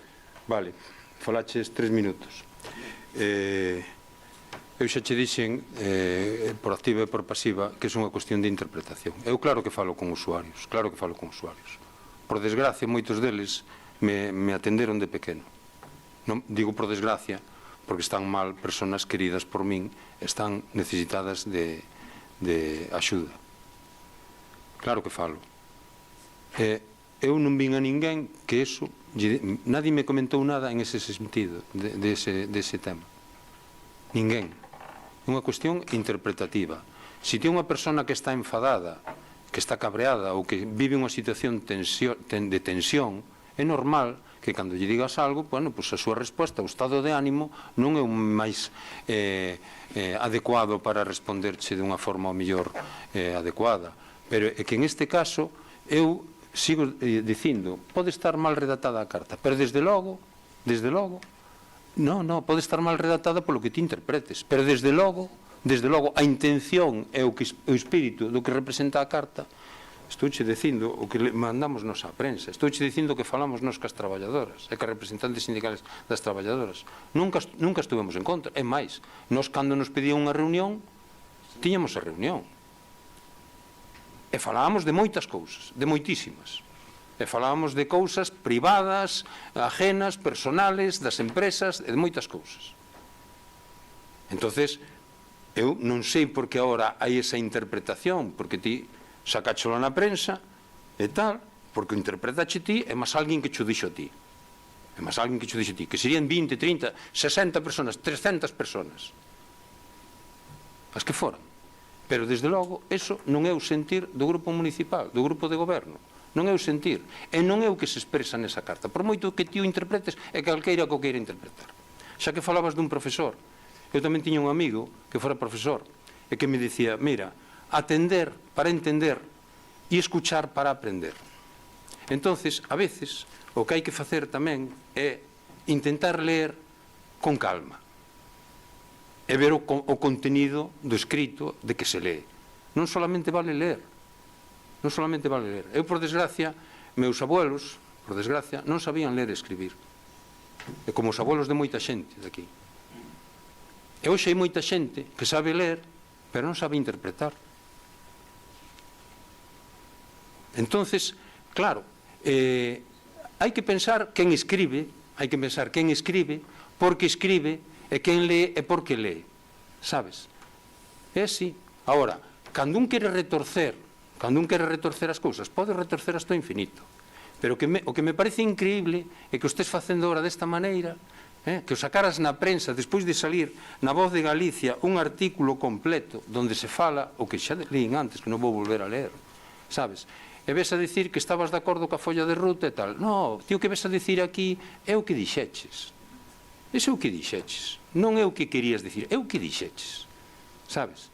E aquí, nese escrito, claro que se podían poñer moitísimas máis cousas. Podíamos facer un libro. Porque podíamos hasta axuntar as reclamacións de todos os usuarios. Claro que se podían dicir máis cousas. Pero o que se trataba precisamente era de condensar para facer algo legible á xente usuaria para que entendera un pouco a situación, que estaba nunha situación en precario e que estaba nunha situación que estaba en vías de solución, donde había unanimidade da corporación. Agora, bueno, quereslle sacar ti outra volta, pois sácalle outra volta. Podeslle sacar todas as voltas que queiras, pero eu creo que non estás acertado neso. Sinto decircho, pero non é con boa intención isto que ti estás expoñendo aquí. Fátima, breve tamén, por favor. Eu sí que vou ser breve. Desde o alcalde dice que non era o sentir do goberno municipal expresar que a culpa era das traballadoras. Recoñécese que houbo un erro, que por detrás houbera reunións con traballadoras, que se publicara unha nota de prensa. As reunións coas traballadoras os usuarios as descoñecen, porque non é misión deles saber que se reúne o alcalde ou non se reúne. E a nota de prensa saleu en internet, a mitad dos usuarios probablemente non o usen, non a viran. Se se recoñece, e espero que así sexa, que metendo a condición de baixa das traballadoras cometeuse un erro nesa carta, penso que por parte do goberno local non custa nada facer unha rectificación ou no seu caso, ao igual que se enviou esa carta, cando se inicia o novo contrato, enviar unha carta aos usuarios donde, tal como dixo o señor alcalde, se reconoza a labor das traballadoras e a disposición que tiveron para dentro da súa capacidade de manter o servicio en boas condicións. Penso que non custa nada recoñecerlle o valor ás traballadoras e facer unha rectificación en canto a ese parágrafo que probablemente está posto de máis en que nunca se debeu de poñer, porque penso que haxa traballadoras de baixa ou non, aos usuarios non lle interesaba para nada. Bueno, eu te agradezco a tua intervención. Desde logo, non estás no correcto, porque eu non dixen que estuvera mal escrito eso. Dixen que cada un pode interpretar a súa maneira e podría, según a interpretación de cada un, pode estar mal ou pode estar ben. Nós non temos por que ocultar o que escribimos, está aí, está libre de ler todo o mundo, igual que está a nota de prensa. E nós non temos por que ocultar, porque nunca o ocultei, nós nunca culpamos ás traballadoras, jamais, xamais. Xamais. E ti acordaraste de conversas que tuvemos aquí. Xamais. Xamais. Entonces, claro, se agora se quere buscar un frente cas traballadoras e co Concello, bueno, pois se pode buscar un frente. Cada un é libre de enredar o que queira. Pero desde logo está claro que os Concello, o Goberno Municipal, cas traballadoras, non ten nada en contra das traballadoras. Faltaría máis. Se as traballadoras son o elemento esencial para que funcione o servicio. O principal beneficiario do servicio é o usuario, pero que as traballadoras son o elemento esencial para que funcione. Entón, por que o Concello vai a dicir por aí públicamente, porque claro, ao mellor podía dicir nunha conversación nun bar ou por aí tal, pero públicamente nun escrito vamos a dicir, non, que nós as traballadoras son, non sei que, estamos totalmente en contra. Pero por qué? Estamos mal da cabeza ou que pasa? Por que vamos a dicir eso? Por lo tanto, ese escrito non ten esa intención. E para nada, é leendo, porque eu lín outra vez, varias veces, eu non entendo eso. Eu preguntei a xente que escribe na prensa e tal, e me dieron opinión varias personas. 4 personas distintas. E me dicen, yo non interpreto isto. Entón, bueno, cada un, xa digo, é libre de interpretar o que queira. Cada un lee como queira, co seu estado de ánimo e tal. Nós non temos nada en contra das traballadoras. Nada.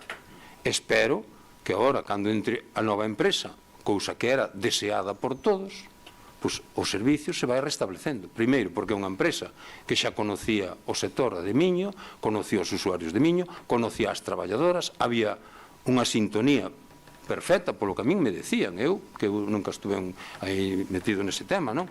Pero polo que me decían, había unha sintonía perfecta. Entonces, pois o que se trata é diso, precisamente, que funcione. E máis eu sei que hai traballadoras de moitísimos anos traballando no Concello e prestando un servicio exemplar. E xa digo, e algunhas delas, porque me decían, que eu non as vin, pero me decían, algunhas delas fora do seu horario iban a atender a algún usuario pois para levarlle os medicamentos para darlle de comer ou tal. Vamos, eu porque vou a dicir nada en contra deso. Entonces, eu non acabo de entender o orixen e o sentido desta moción. Non acabo de entender, salvo enredar. Bueno, se o que queres enredar, pois oye, xa cumpliches a tua misión. Votos a favor da moción, votos en contra da moción, 8 votos en contra da moción e 5 a favor. Queda rexeitada por maioría absoluta. Pasamos a seguinte moción, que tamén é punto 5.3, moción do Grupo Mixto BNG en apoio ao sector lácteo.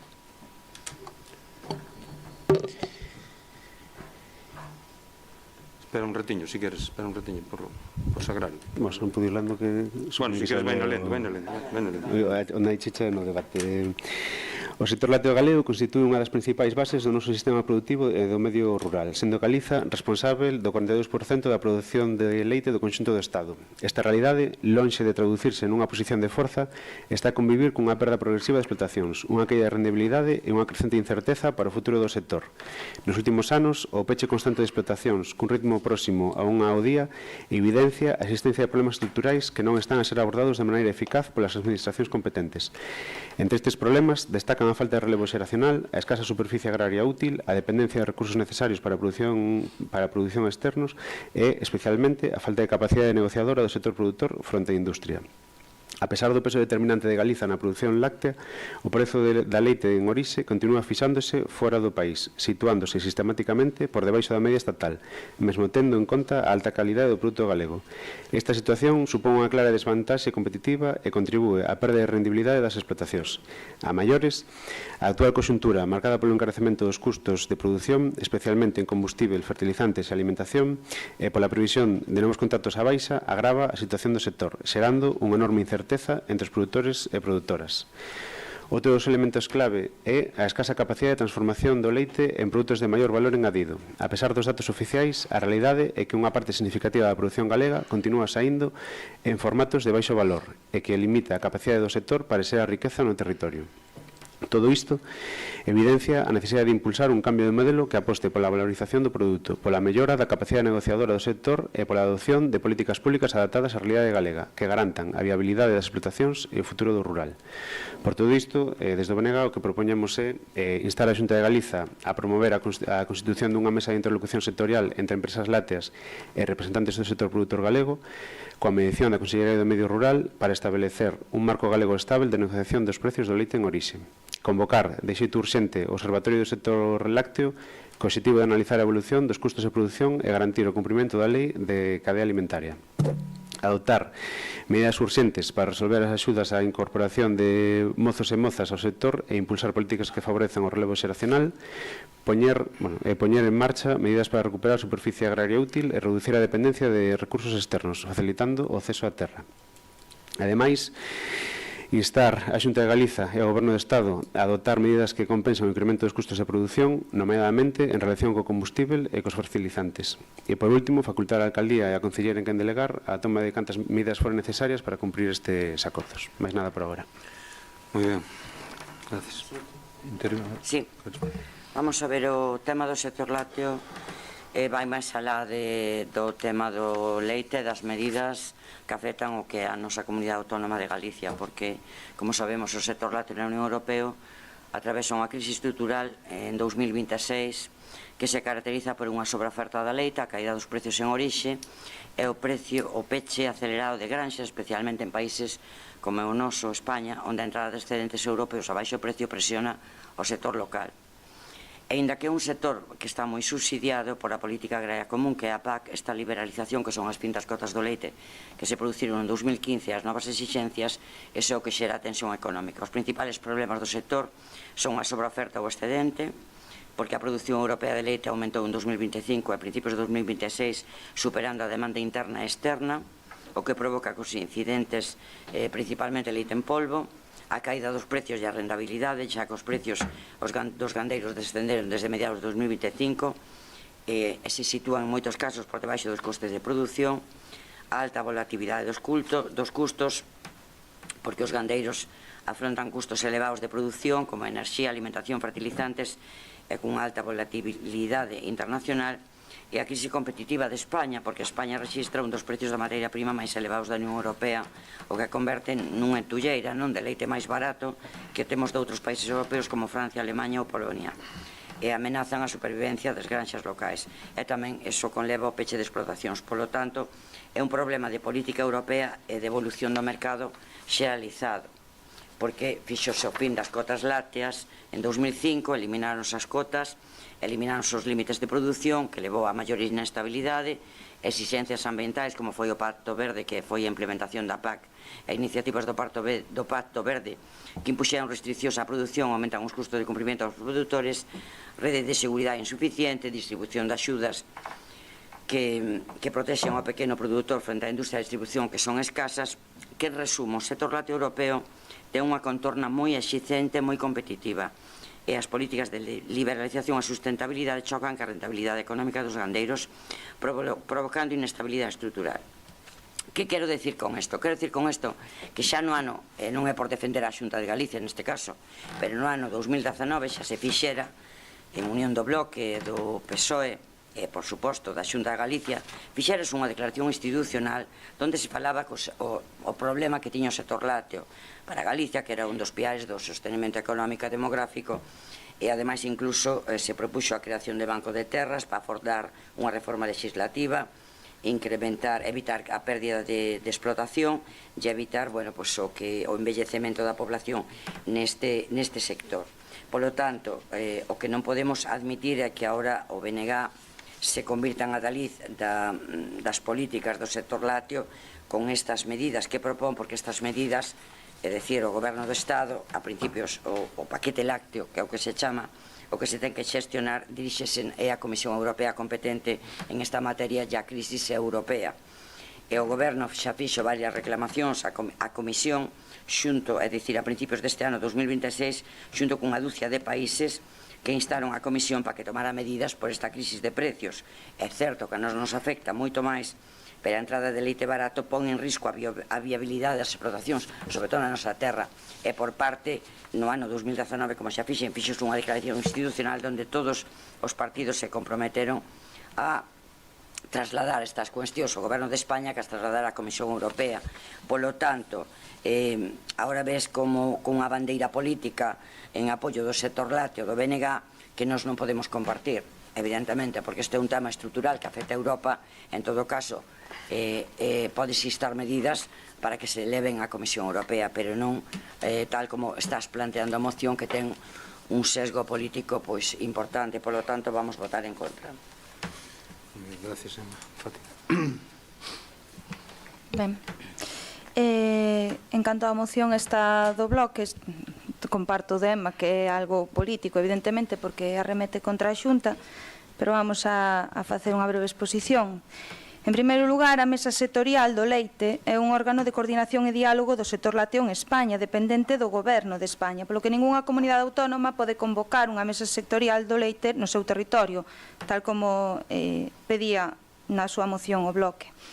O Partido Popular, dende o Goberno na Xunta de Galicia, é consciente da situación actual do sector leiteiro. Sitúase hoxe sempre ao carón dos gandeiros, dende mediados de marzo está a manter unha ampla rolda de contactos con todos os axentes do sector. Tamén reforza os controis para verificar que se cumpra a legislación de sinatura destes contratos e impulsa accións para vixiar a trazabilidade do leite, exixindo tamén a colaboración do Goberno de España en numerosas ocasións. Fai uns días, a Xunta de Galicia mantiña un encontro con a SAGA e UUAA e acordábase presentar ante o Goberno de España un documento conxunto para exixir unha vez máis melloras na lei de cadea alimentaria para protexer aos produtores, para que se introduzcan modificacións de cara a blindar que o leite non quede sen recollida, no caso de non chegar a un acordo nestes contratos antes da data de inicio das entregas. A Xunta de Galicia defende que gandeiros, industria e a propia administración dispoñan dun indicador claro sobre o que calcular eses custes de produción que, segundo a lei, teñen que garantir que non se vendan as perdas. Por outra banda, sorpréndenos a atitude do Goberno de España, que segue falando de estabilidade no sector cando é evidente a difícil situación que afrontan neste intre os produtores, marcada por esa baixada nas ofertas das industrias e un incremento dos custos de produción pola inestabilidade internacional. A Xunta de Galicia seguirá actuando e remitirá á Comisión Galega de Competencia, e no seu caso as autoridades nacionais deste mesmo ámbito, se é necesario, calquera irregularidade que detecte tanto nos contratos como sobre a entrada de leite de outros países. A Xunta de Galicia xa abriu unha vintena de expedientes e continuará traballando nesta liña, co fin último de garantir un equilibrio na cadea de valor do leite e o cumprimento estrito da normativa. O Partido Popular, dende a Xunta de Galicia, traballa da man do sector e con diversas liñas de axudas que buscan mellorar a rendibilidade das nosas explotacións e favorecer a remuda xeracional no agro, e así o seguirá a facer. Nesta liña, este mesmo ano, a Xunta de Galicia mobilizou 53 millóns de euros para favorecer a incorporación de mozos e financiar os plans de mellora asociados a dita incorporación, facilitando a modernización das súas explotacións para mellorar a rendibilidade das mesmas. A Xunta de Galicia aposta pola ordenación do territorio rural mediante a combinación equilibrada dos diferentes usos do solo, como son o agrario, o gandeiro e o forestal, e por iso traballa con ferramentas normativas como a Lei de Recuperación de Terras e instrumentos como as parcelarias para frear o abandono e poñer en valor os predios con vocación agraria. Ao tempo, a través do Plan Forestal de Galicia, foméntase un aproveitamento sustentable do monte, tanto desde o punto de vista económico como social e ambiental.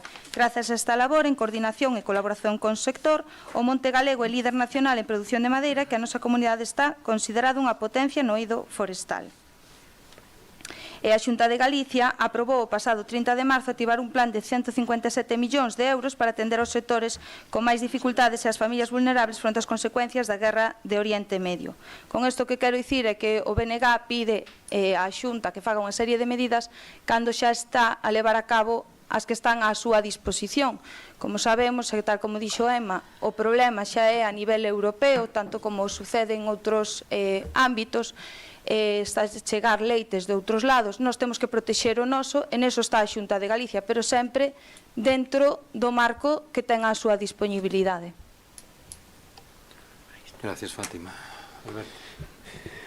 Sí, eu quería comezar dicindo que, bueno, se non vimos aquí a falar de política en pleno municipal, non sei a que vimos a falar. Pero, bueno, máis alá diso, tamén para que quede en acta, eu penso que, como xa se ten visto aquí neste pleno municipal, tanto as declaracións institucionais como moitas mocións, ao final quedan en papel mollado se quen ten a capacidade de goberno ou esa responsabilidade non actúa en consecuencia ou ante un problema ou ante un acordo do pleno, porque sí que é certo, podese aprobar unha declaración institucional no Parlamento Galego sen problema e ao día seguinte facer o contrario e non pasa absolutamente nada porque non é vinculante en ningún caso. Entón, bueno, ao final o peso ou valor que se pode dar é o limitado, mentres quen non so dit non actúa tampouco en consecuencia. O motivo desta moción tamén un poquinho para traer o problema que temos non só a medio prazo, senón xa a curto prazo, porque parece que como cando vas pola estrada pola noite e das largas a un coello ou a un corzo e se queda parado petrificado, que non se move e o coche vai para adiante e o levas con el. Pois este problema co sector que é gandeiro que temos a día de hoxe é basicamente iso. Estamos vendo o problema como se achega a unha velocidade case imparável e quen ten que dar solucións ou basicamente gobernar non o está a facer. Entón, bueno, xa houve unha declaración institucional, nós temos esta moción a verse facendo un lembrete ou dándolle un poquinho máis de repris e acaban facendo algo. E logo, co tema de onde se negocia ou de quen ten a competencia, polo menos o exemplo o que vemos aquí dentro do Estado español, cando a negociación pasa de provincial ou galega a un marco estatal, é que polo que sexa moitas veces as condicións van a peor. E vémoslo agora en breves, que non sei se, en cuestión de días ou semanas, as traballadoras de tendas, primeiro creo que, se non me equivoco, aquí na provincia da Coruña e logo no conxunto do país, van ir a folga, porque o que están vendo é que había un convenio asinado a nivel propio que agora vai pasar ao marco estatal e desfaise completamente os avances logrados. Que quero dicir con isto? Que parece que xogamos todos coas máis cartas ao xogo e a realidade é que un gandeiro, unha gandeira galega vai ingresar menos polo litro de leite que outro coproductor do resto do Estado e que non só que vai ingresar menos, senón que o feito de traballar o fai a perdas. Entón,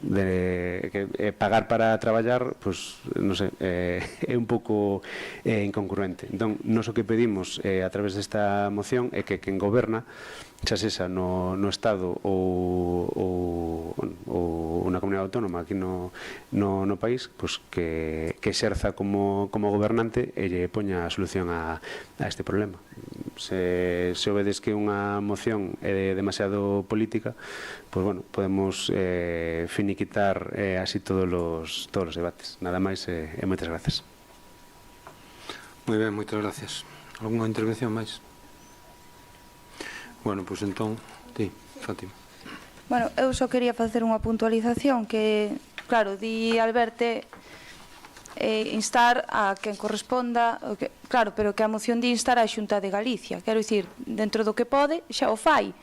Quero dicir, máis aló tampouco pode invadir competencias europeas.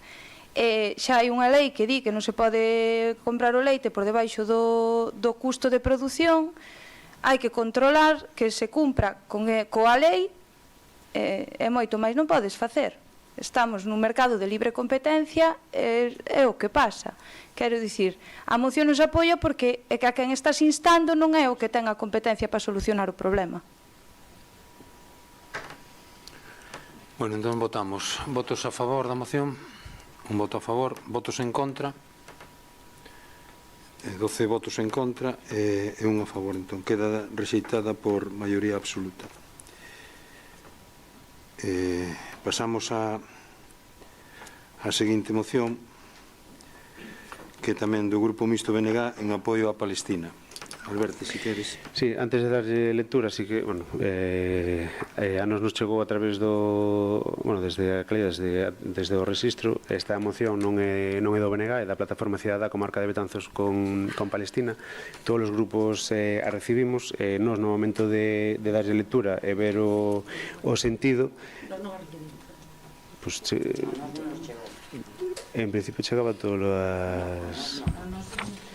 Pero bueno, a pesar de, pues non sei, polo menos nós desde o BNG sí que nos pusemos en contacto vía correo electrónico, polo menos co correo electrónico que nos teñen facilitado das portavoces do resto de grupos, e mesmo no segundo ao propio de cada grupo non tivemos resposta, pero bueno, eu entendo que podería haber unanimidade nesta moción. A pena pode ser que en vez de ser unha moción que se debata ese bote, podía ser tranquilamente unha declaración institucional do Concello de Miño. Repetindo o que xa falamos antes, de que é unha declaración de intencións, pouco pode facer o Concello de Miño máis alá de meter presión dentro das súas capacidades. Pero bueno, dou lectura a esta moción. A Plataforma Cidadá Comarca de Betanzos con Palestina, consciente do papel institucional e da responsabilidade moral que ten o Concello de Miño como municipio democrático comprometido cos dereitos humanos, entendemos que debe asumir que a situación que vive a poboación civil palestina debe ser abordada con carácter de urxencia. Por este motivo, redactamos a presente moción para que se sea debatida e, no seu caso, aprobada polo Pleno Municipal. E di así: despois do Acordo de Paz de outubro de 2025, o Estado de Israel continúa, segundo informes de organizacións internacionais, con accións militares que afectan de maneira directa e deliberada a poboación civil palestina. Estes feitos constitúen violacións graves do dereito internacional humanitario e poderían ser cualificados como crimes de guerra e mesmo como xenocidio, segundo a Convención de 1948. En esta situación, a comunidade internacional debe actuar máis aló das declaracións. Non cabe dúbida de que a inaceptável agresión militar perpetrada por Israel e os Estados Unidos contra Irán non fai máis que agravar a situación nos territorios palestinos ao desplazarse a atención pública ao novo escenario. Os xenocidas actúan con máis impunidade cando os focos non os apuntan directamente. Neste sentido, saudamos e solidarizámonos coa iniciativa Global Summum Flotilla, que ten pensado partir esta primavera para poñer foco e romper o inaceptável bloqueo israelí a Gaza. É o momento de sumar esforzos adoptando medidas firmes, serias e posíveis. Consideramos que, aínda que a responsabilidade de acción recae esencialmente sobre a comunidade internacional e o Estado español, desde o ámbito municipal tamén procede a adoptar declaracións e peticións que expresen a súa vontade e contribúan á expresión diplomática necesaria, pois a paz, a seguridade e o respeto aos dereitos humanos concíbese tamén como valores municipais, de proximidade e de convivencia e non só como cuestións de macropolítica. Consideramos que neste momento, ante a grave situación que se vive en Palestina e a inacción do Consello de Seguridade da ONU, compre acudir ao establecido na Resolución 377V, coñecida como Unión pro Paz, adoptada o 3 de novembro de 1950 pola Asamblea Xeral das Nacións Unidas durante a Guerra de Corea. Consiste nun mecanismo de actuación da Asamblea Xeral cando o Consello de Seguridade se atopa paralizado por veto ou falta de unanimidade e existe unha ameaza grave á paz ou acto de agresión. Esta resolución xa foi invocada noutras ocasións, en 1956 durante a crise do Canal de Suez, en 1980 ante a invasión soviética de Afganistán ou en 2022 ante a invasión de Ucraína cando o Consello de Seguridade quedou bloqueado polo veto ruso. En consecuencia, entendemos que o Concello de Miño debe dirixirse ao Estado español para que inste aos seus representantes na Asamblea Xeral das Nacións Unidas a promover a convocatoria dunha sesión extraordinaria de urxencia da súa Asamblea Xeral para que se adopten recomendacións concretas e recíprocas de carácter colectivo ao amparo do disposto na mencionada Resolución 377V da Asamblea Xeral das Nacións Unidas. Por todo exposto, propomos ao Pleno do Concello de Miño a adopción dos seguintes acordos. dirixirse ao Goberno do Estado para que, no seu nome, eleve os Estados membros da Asamblea Xeral das Nacións Unidas as seguintes peticións: que, nos termos da resolución 377-V, se convoque, sen demora, unha sesión extraordinaria de urxencia da Asamblea Xeral das Nacións Unidas no prazo de 24 horas após a solicitude para examinar a situación da población palestina e da acción do Estado de Israel. Que dita sesión extraordinaria emita recomendacións á comunidade internacional para que adopte medidas colectivas, incluindo, se fose preciso, o uso da forza, sancións ou outras accións efectivas de protección internacional, co fin de deter de inmediato o que se considera un xenocidio ou asesinatos sistemáticos de civis palestinos, no marco dun proceso de limpeza étnica por parte do Estado de Israel. Que se inste ao Goberno do Estado a representar con firmeza e contundencia esta petición perante as misións españolas ante as Nacións Unidas e ante os organismos correspondentes e que solicite o apoio de outros Estados membros para cadar unha convocatoria unánime ou mayoritaria da Asamblea Xeral baixo a resolución 377-V. Por outro lado, demandar do Goberno do Estado que promova sancións diplomáticas e económicas efectivas e o embargo total de armas e da cooperación militar con Israel e que apoie as investigacións abertas polo Tribunal Penal Internacional. Transmitir copia desta moción ao Ministerio de Asuntos Exteriores, á Federación Española de Municipios e Provincias, á Federación Galega de Municipios e Provincias, ao Parlamento de Galiza, á Xunta de Galiza e ás organizacións de dereitos humanos relevantes que teñan presencia internacional para que cubran e apoyen esta iniciativa. Expresar a solidariedade do pobo de Miño co pobo palestino, exixindo o fin da ocupación e o recoñecemento pleno do Estado de Palestina. E solicitar ao Goberno do Estado que informe ao Concello de Miño no prazo máximo de 6 meses das medidas que se teñan adoptado ou impulsado no marco desta petición, así como da resposta dos Estados membros ante a iniciativa de convocatoria da sesión extraordinaria.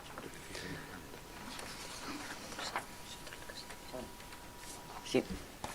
Bueno, evidente que... Espera, ainda non che din a palabra. Perdón. Xa acabaches. Entonces... Sí.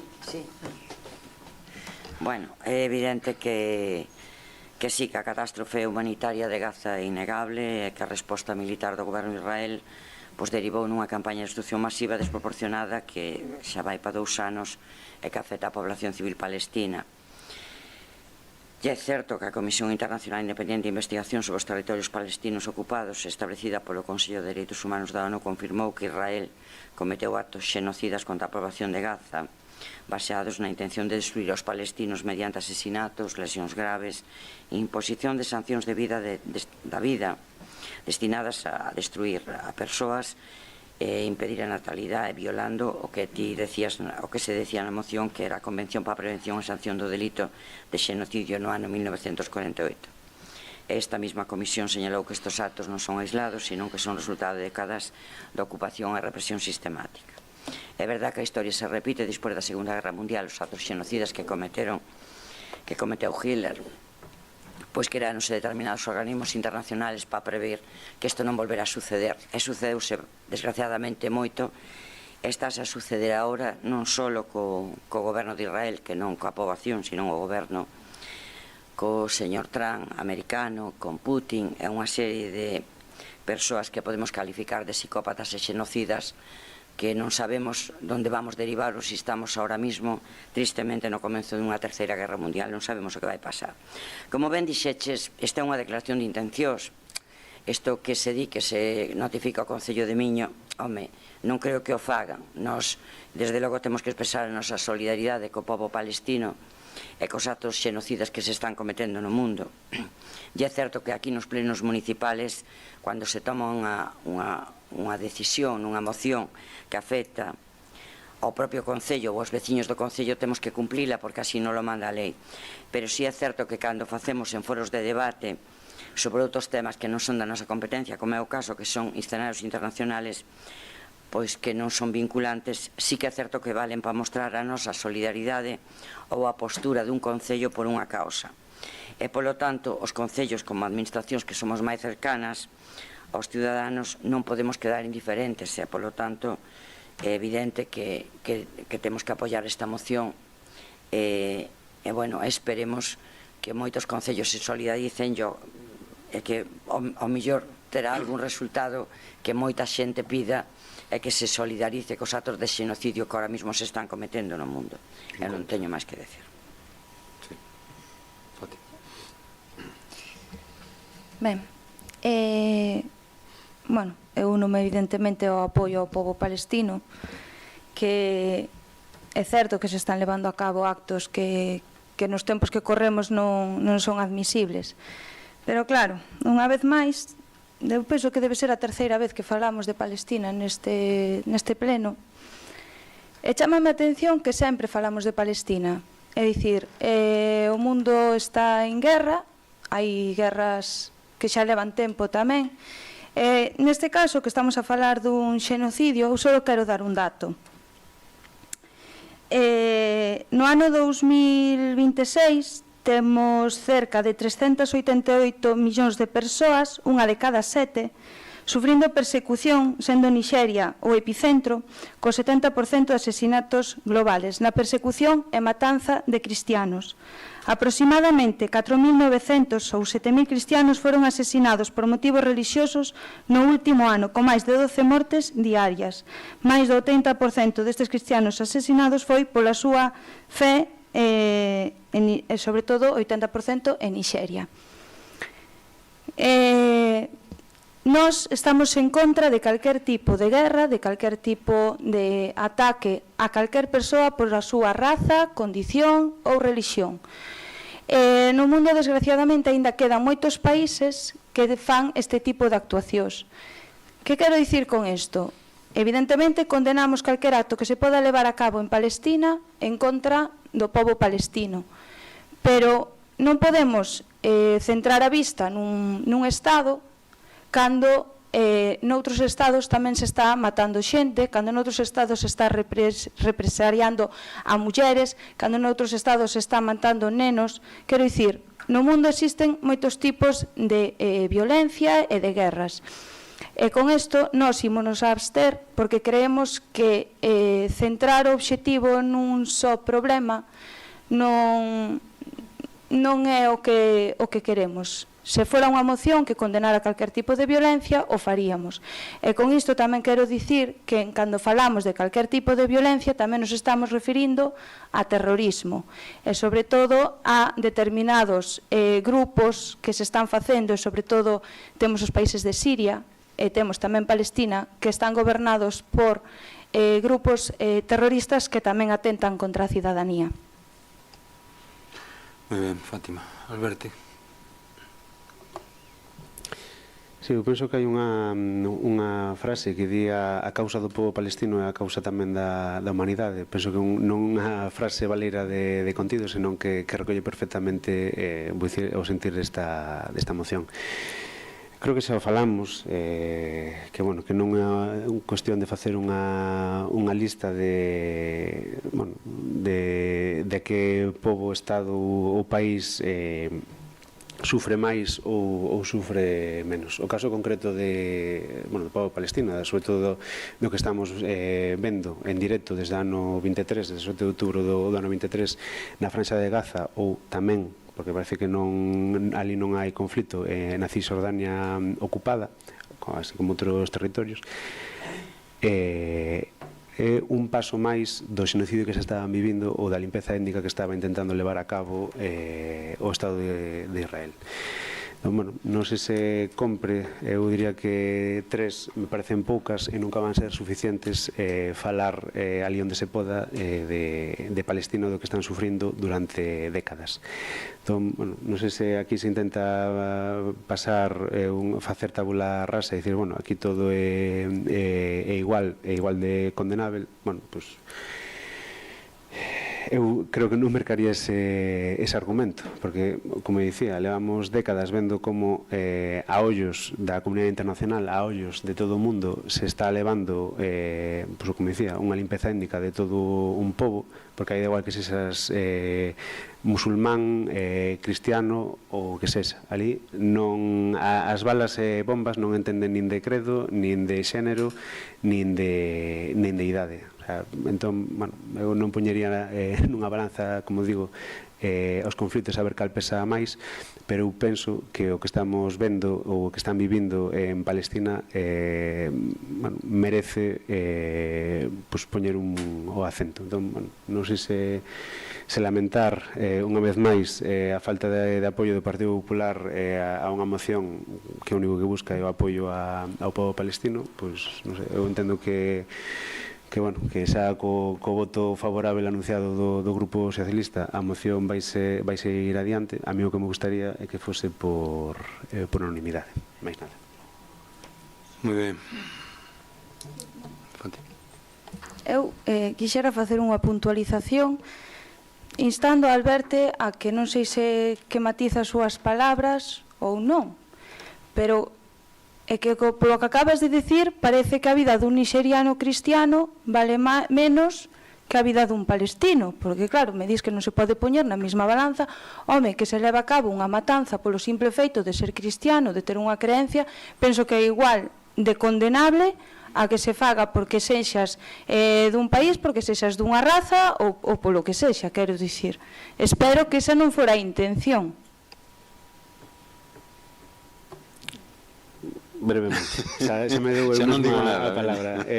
Brevemente, non, para nada estaba dicindo iso. Eu penso que aquí o obxecto do debate era a moción sobre o apoio ao pobo de Palestina. Libremente, penso eu, dentro das súas liberdades e competencias, cada grupo municipal pode traer aquí a debate o que lle dé a gana, e no debate será correspondido. Eu convido ao Grupo Popular, se no pleno que vai ser no mes de xuño, no pleno ordinario, quere traer calquera outra moción, se trae, se lee, se debate e se vota. Hoxe estamos buscando apoio ao pobo palestino, e nada quita que nos seguintes a outro. Nada máis, moitas grazas. Queres falar?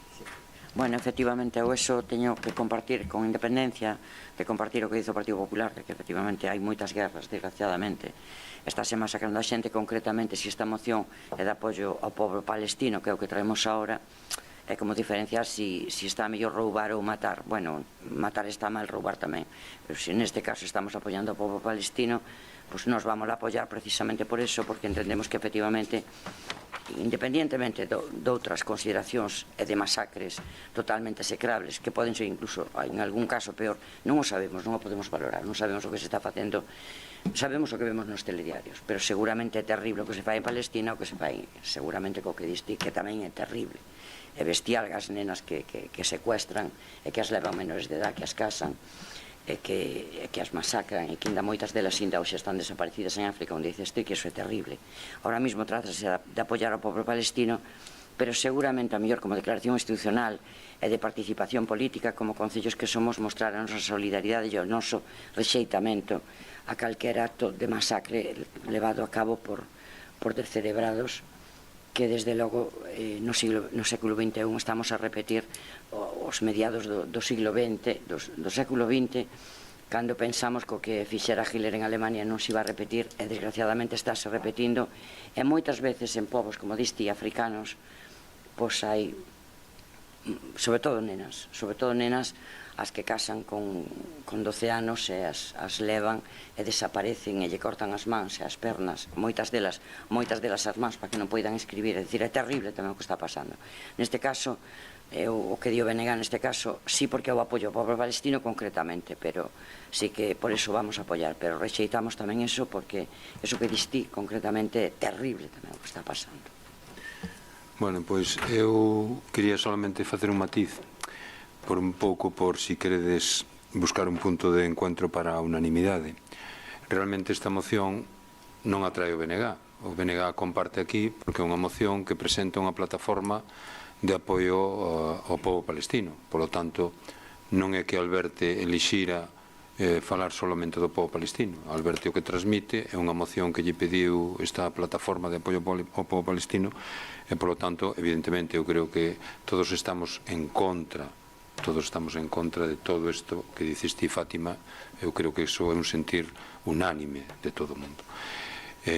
Por desgracia, vivimos no século XXI, é unha cousa increíble. Entón, bueno, eu pensando en que esta moción solamente fala do pobo palestino, é unha moción que o BNG único que fai é trasladala porque lle pide unha plataforma, pois, lóxicamente, esa plataforma de apoio ao povo palestino é o que se traslada. Hai outras plataformas de apoio ao povo ucraniano ou por tal, bueno, pois, se traen o seu día, pois tamén o podemos apoiar, porque evidentemente todos estamos en contra da violencia e sobre todo deste tipo de masacres e deste tipo de limpiezas étnicas, de razas, de culturas, de tal. Bueno, entón, non sei se queredes cambiar o voto ou tal, pero bueno, nós polo que dixo Emma vamos a votar a favor. Eu me gustaría que fora un voto unánime, pero lóxicamente cada un é libre de votar o que considere oportuno. Entón vamos a votar. Votos a favor, 9 votos a favor, votos en contra, abstencións, 4 abstencións. Bueno, pois queda aprobada por maioría absoluta. Pasamos ao informe do equipo de goberno, que non temos nada nese tema, nese punto, e polo tanto pasamos ao seguinte punto, que é rogos e preguntas, que había preguntas presentadas en plazo. Rogos e preguntas empezamos primeiro polos rogos, non? E despois hai rogos do Grupo Popular e rogos do Grupo Mixto BNG, e hai preguntas tamén dos dous. Bueno, pois empezamos polos rogos do Grupo Popular, se vos parece. Fátima. Ben, o pasado 23 de marzo celebrouse unha comisión informativa extraordinaria e urxente para a adxudicación do contrato de axuda a domicilio. Os membros dos grupos municipais foron avisados apenas 2 horas antes e a convocatoria coa documentación chegaron na hora xusta da comisión. A premura coa que se fixo a convocatoria fixo imposible que moitos membros do Pleno puideran asistir. Para poder levar a cabo a nosa función en forma, pedimos ao Goberno Municipal que antes de convocar precipitadamente comisións ou plenos urxentes se fale cos portavoces dos demais grupos co fin de fixar unha hora prudente que permita que poidamos acudir. Bueno, iso, a ver, se queres vamos de un en un, porque senón logo nos vamos a perder, non? Bueno, eu nesto que quería dicir que o que falas do 23 de marzo estaba Sagrario pola mañá, non sei se falou contigo. Sí, pero a comisión, sí, pero ao chegar aquí enteraxeste comigo. No, chamoume Jolly para dicirme que había un pleno. Exactamente. Unha comisión. Entonces, da comisión, efectivamente. Por mira a urxencia que era, que nin eu o sabía. O sea, estou aquí, todos os días. Entonces, claro, son as cousas que pasaron co tema da axuda a domicilio, é dicir, que foi todo tan precipitado e tan urgente que non deu tempo. Entonces, nós claro que procuramos avisarvos con antelación, pero Sagrario ahora mismo acaba de dicir que eu mesma me enterei por ela cando chegou aquí pola mañá. Entonces, Bueno, quero dicir que eso demostra que as cousas fixéronse moi apuradas. Noutras ocasións, cando temos convocado este tipo de comisións informativas polo tema do axuda a domicilio, falouse previamente cos portavoces, acordouse unha hora na que todos podíamos acudir no mesmo día que temos estado aquí ás 4 da tarde. Quero dicir, evidentemente que a min cando me avisa Sagrario, porque aínda non se sabía nin se había, nin se non había, nin se estaba ou non estaba, evidentemente os que traballamos non podemos salir dun momento para outro do traballo. E despois, o que é preocupante é que a documentación chegara no momento en que xa, en teoría, estaba comezada a comisión. Quero dicir, como vimos a unha comisión se non temos esa documentación? Nese caso, non habría pasado nada se se houvese convocado para as 4 da tarde, que viñéramos aquí coa documentación e todo preparado. É simplemente que para futuras convocatorias urxentes teñanse en conta este tipo de cousas. sabes perfectamente que neste caso non se podía, porque era moi urgente todo, e a tramitación, xo dixen antes co tema do SAF, se o contrato é do 1 de diciembre ao 22 acordamos iniciar a resolución, os plazos foron o máis apretados que se poido. De todas formas, ainda que non tuveras toda a documentación, sempre a podes chequear, porque hubo despois outras comisións e outras reunións onde podíades preguntar sobre esa documentación se víades calquera irregularidade, cousa que tuvestes todo a vosa vista e non vistes nada irregular, como non podía ser de outra maneira, porque iso fan os servicios técnicos municipales, que non o facemos nós. Eu dou por feito que o traballo está ben feito, lóxicamente, e se hai algún erro xa se corrixirá, que poido habelo, precisamente porque foi todo moi precipitado. A ver, o que se trataba nesa comisión, se fixo a mesa de contratación esa mañán, se decideu por unanimidade na mesa de contratación decidiste que a empresa máis valorada, de acordo cos informes técnicos e demais, era FEPAS, a segunda empresa era Proxecto non sei que, e a terceira era os ventos, bueno, había unha cuarta, unha quinta. Vale, se decide eso, están os informes técnicos e tal, o que falamos, que eu non estaba tampouco, que eu non estou nas mesas de contratación, está Fátima, Albert, ou Fátima Sagrario, Alberte e Enma, representando a cada grupo político, e depois están os técnicos. E como tiñamos falado de facer todo o máis urxente posible, pois eran días que ganábamos. Despois os días a veces se perden por outras cousas e tal, vale, pero aí eran días que se ganaba. A ver, era xudicar, o sea, perdón, era aprobar os informes do secretario da mesa de contratación que estaba vós, era aprobalo. Para que? Para xa empezar a contar os plazos. Pois por eso hoxe é o último día. Se esperáramos outro máis e avisáramos con plazo, a ver, todos sabemos que hai que convocar as comisións e os plenos con 2 días hábiles de antelación. O que acordáramos foi facelo o máis rápido posible. Estabades aquí, Alberto, creo que a ti te chamaron e ti dixeche, eu non podo ir que estou fora ou non sei o que dixeras, e dixemos, facémolo ou non? E Fátima, creo que chamou, non sei a quen chamache, Luís estuvo, e veu Luís, ou Fátima, Jolín, Sagrario, perdón, e Sagrario chamou a Luís veu, e dixemos, facémolo ou non a facemos? E tiramos para diante, porque era simplemente validar o informe da mesa de contratación e dos técnicos. Eu, a verdade que non lle vexo. Home, se me dices de outra cousa, que a veces, cando convocamos algunha cousa urxente perentoria, sempre vos avisamos e tal, pero normalmente se convoca todo con 2 días de antelación, para que todo o mundo teña tempo a tal. Pero que neste caso concreto, relativo ao contrato do SAF, home, o habíamos acordado. Entonces, sí.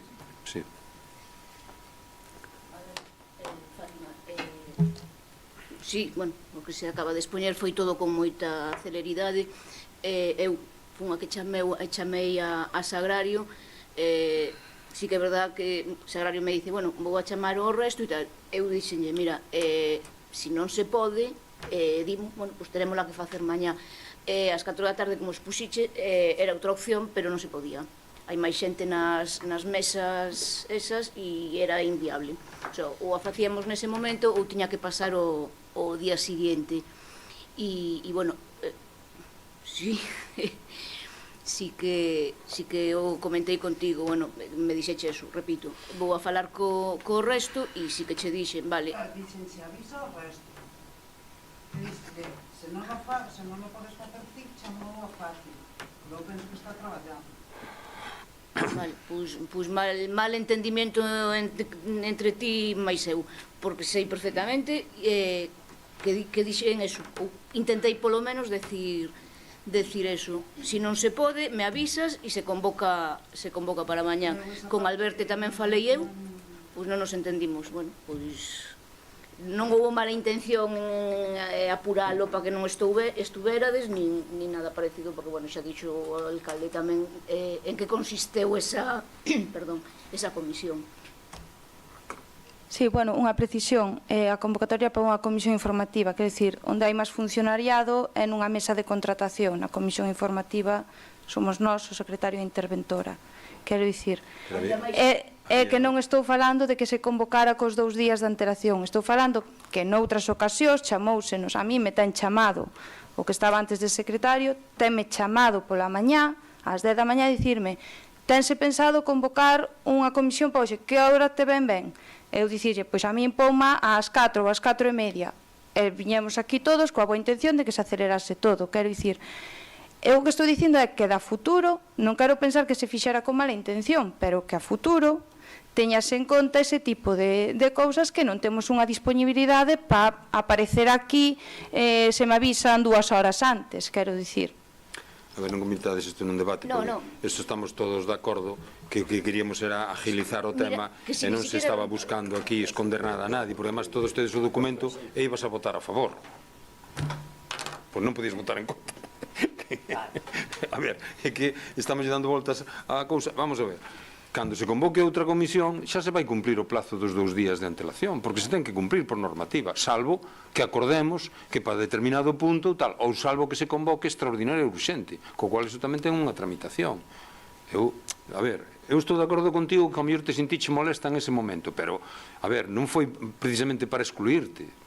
non sei que falastes, que eu non estaba presente, o que se falou e tal, pero, home, o que se trataba era de darlle agilidade. Outro día máis, supoñía que despois o vencimento, e pasaba outro día máis, que caía en fin de semana, eu non me acordo como era o asunto, non? Si se aprobara o día seguinte, mañá acabaría o prazo, entonces perderíamos o venres, o sábado e o domingo. Claro, claro. 3 días. Claro.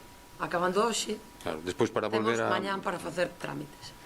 Bueno, a ver, Fátima, que non foi feito con ninguna mala intención, vamos, que non... Bueno, vou a punto 2. Ben, un rogo que xa comeza a ser recurrente é sobre o cruce na Picota, onde xa hai un tempo abriuse un camiño hacia Costa Miño. Xa foron 2 as veces que pedimos que se sinaliza adecuadamente, xa que conflúen varios camiños e supón un risco para a seguridade viaria. Unha vez máis, pedimos que na maior brevidade se sinalice este cruce a fin de evitar colisións.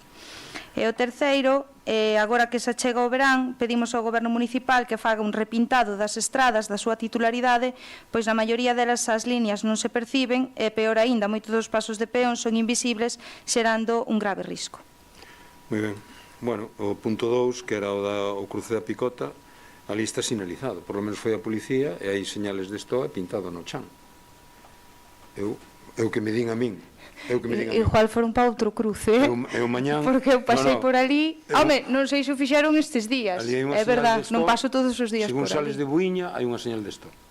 Pero é na Picota, non de Buiña. Da Modia. Según sales da Modia, ali hai unha señal de stop. Pero que a Modia está máis atrás, a Modia está máis atrás. Según ves da Modia, po cruce da Picota, o cruce da Picota te refires onde se abreu unha pista que vai dar a Costa Miño. Bueno, a calle Fraga. Bueno, pois aí ese cruce está sinalizado. Eu pasei fai unha semana, non estaba pintado. A policía. E se está a sinal, está cuberta por maleza, daquela non se ve. Vou ir eu personalmente, oye, tamén poden roubar a señal ou tiralo ou que fose, pero... Bueno, pois fai unha foto e manda, pero, vamos, eu xuraría, porque eu sí que lle pedín á Policía Municipal, e máis, foi a Policía Municipal que ten que decir como se sinaliza, se dá paso preferente a este ou outro, son eles os que dicen, depois van os de obras, e son os que poñen as sinais, pero bueno, oye, eu mañán vou a ir de todas maneiras. Terceiro punto, que era... O repintado. O repintado, sí, é verdad que hai moitas líneas que habría que pintar. Este ano 2025 se pintou prácticamente en Costa Miño casi todas, además os pasos de cebra, e as vías principales de Miño, igual hai que repintar algo, pero bueno, estamos pendientes aí de rematar os proxectos de asfaltado, e daquela ao mellor, pois, se nos cadra xa ben e podemos asfaltalos antes, xa non vamos a estar pintando para logo asfaltar. E outras que hai por Miño, pois, temos un plan que xa sabedes que hai 20 e tantos camiños para asfaltar, que levamos, creo que son 6 por agora asfaltados, e nos faltan uns 19 ou 18 por asfaltar. Entón, claro, onde non están asfaltados vanse asfaltar e pois vanse pintar. Eso xa o pinta a empresa que asfalta, claro. Sí. É unha precisión, se agora que falaches de asfaltar e pintar, has de dicir á Diputación que en Buiña olvidouselles pintar o paso de peóns. Quero dicir, deixaron a línea libre, está a sinal, pero non hai paso de peóns. Sí, pasou igual a Xunta aquí na carretera de Bemantes, que había 2 e tamén os deixou sin pintar. Xa llo decimos. O que pasa que hai administracións que non sei en que pensan. Pero bueno, non te preocupes que xa está dito, estaban avisados, e agora que están asfaltando o que é a estrada da praia, por lo menos en esa, espero que o vayan a pintar, porque na estrada da praia tamén teñen que pintar os pasos de cebra, como hai que pintar toda a zona de aparcamento na praia. Aí hai que repintar todo eso, porque claro, se vai asfaltar todo o espacio. Xa sabedes, desde Perves, salvando a curva esa que está. Veña, Alberto, vas ti ao rogo? Sí.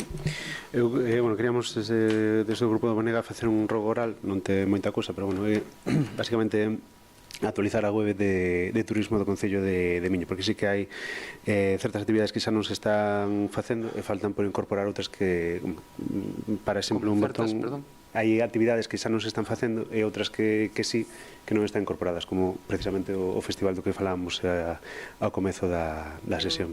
Perdón, estás falando da página web de turismo, sí. Non, a web municipal ou a web Turismo de Miño? Non, hai dúas.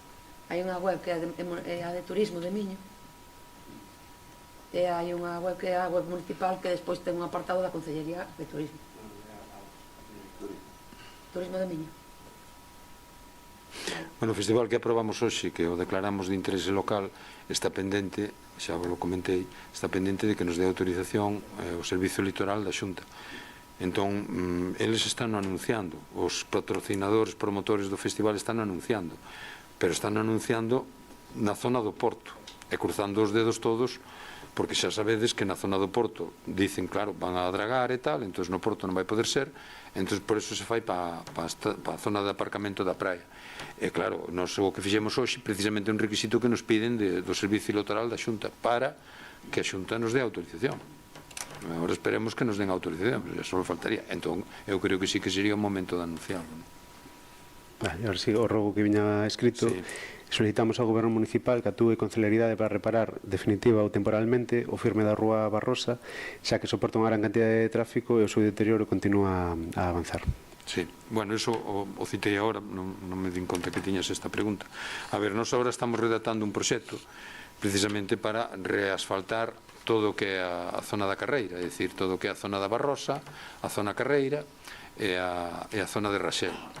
Esta vía principal, claro, soporta moitísimo tráfico, é unha vía que é de titularidade municipal desde o ano 2006 ou 2007. Tristemente, no ano 2006-2007, o Goberno Central, para que o Concello asumira esa carretera, esa estrada, lle dira ao Concello do orden de 1,5 millón de euros. E non se gastou ningún duro en amañar esa estrada. Se gastou en facer o bulevar, en facer un novo ayuntamiento, bueno, unha serie de cousas que agora non veñen ao caso, pero que foi no que se gastou ese diñeiro. Claro, agora o Concello, evidentemente, como é o titular desa estrada, pois ten o que arreglar. Estamos pendientes de que nos entreguen o proxecto, que eu creo que non lo van a entregar pronto, o sea, quero dicir, 10 días, 15 días, e unha vez que teñamos ese proxecto e teñamos pechado as contas do ano pasado e o remanente, xa calculado o remanente do exercicio pasado, pois ese proxecto o vamos a meter nese con cargo ao remanente para poder executar entre que se licita unha cousa e outra, pois a poder ser, se pode ser, no verán non é o máis axeitado para facer, podería ser en setembro ou outubro. Pero bueno, non se poden dar plazos porque xa sabes que isto depende, estos 20 camiños ou 25 camiños, perdón, que dixen antes, están contratados desde novembro. Veu o temporal, viñeron todos e tal, e agora están empezando a asfaltar porque está vindo bon tempo, pero claro, están asfaltando en todos os concellos, e as empresas dan hasta onde chegan, non? Bueno, pois a idea é amañar esa. E despois, acto seguido, queríamos amañar tamén a estrada da praia, é dicir, a estrada que vai desde o cruce hasta donde termina o asfaltado que fai agora a Diputación. É dicir, a estrada esa pasou a ser titularidade do Concello no ano 2015, concretamente en marzo, abril.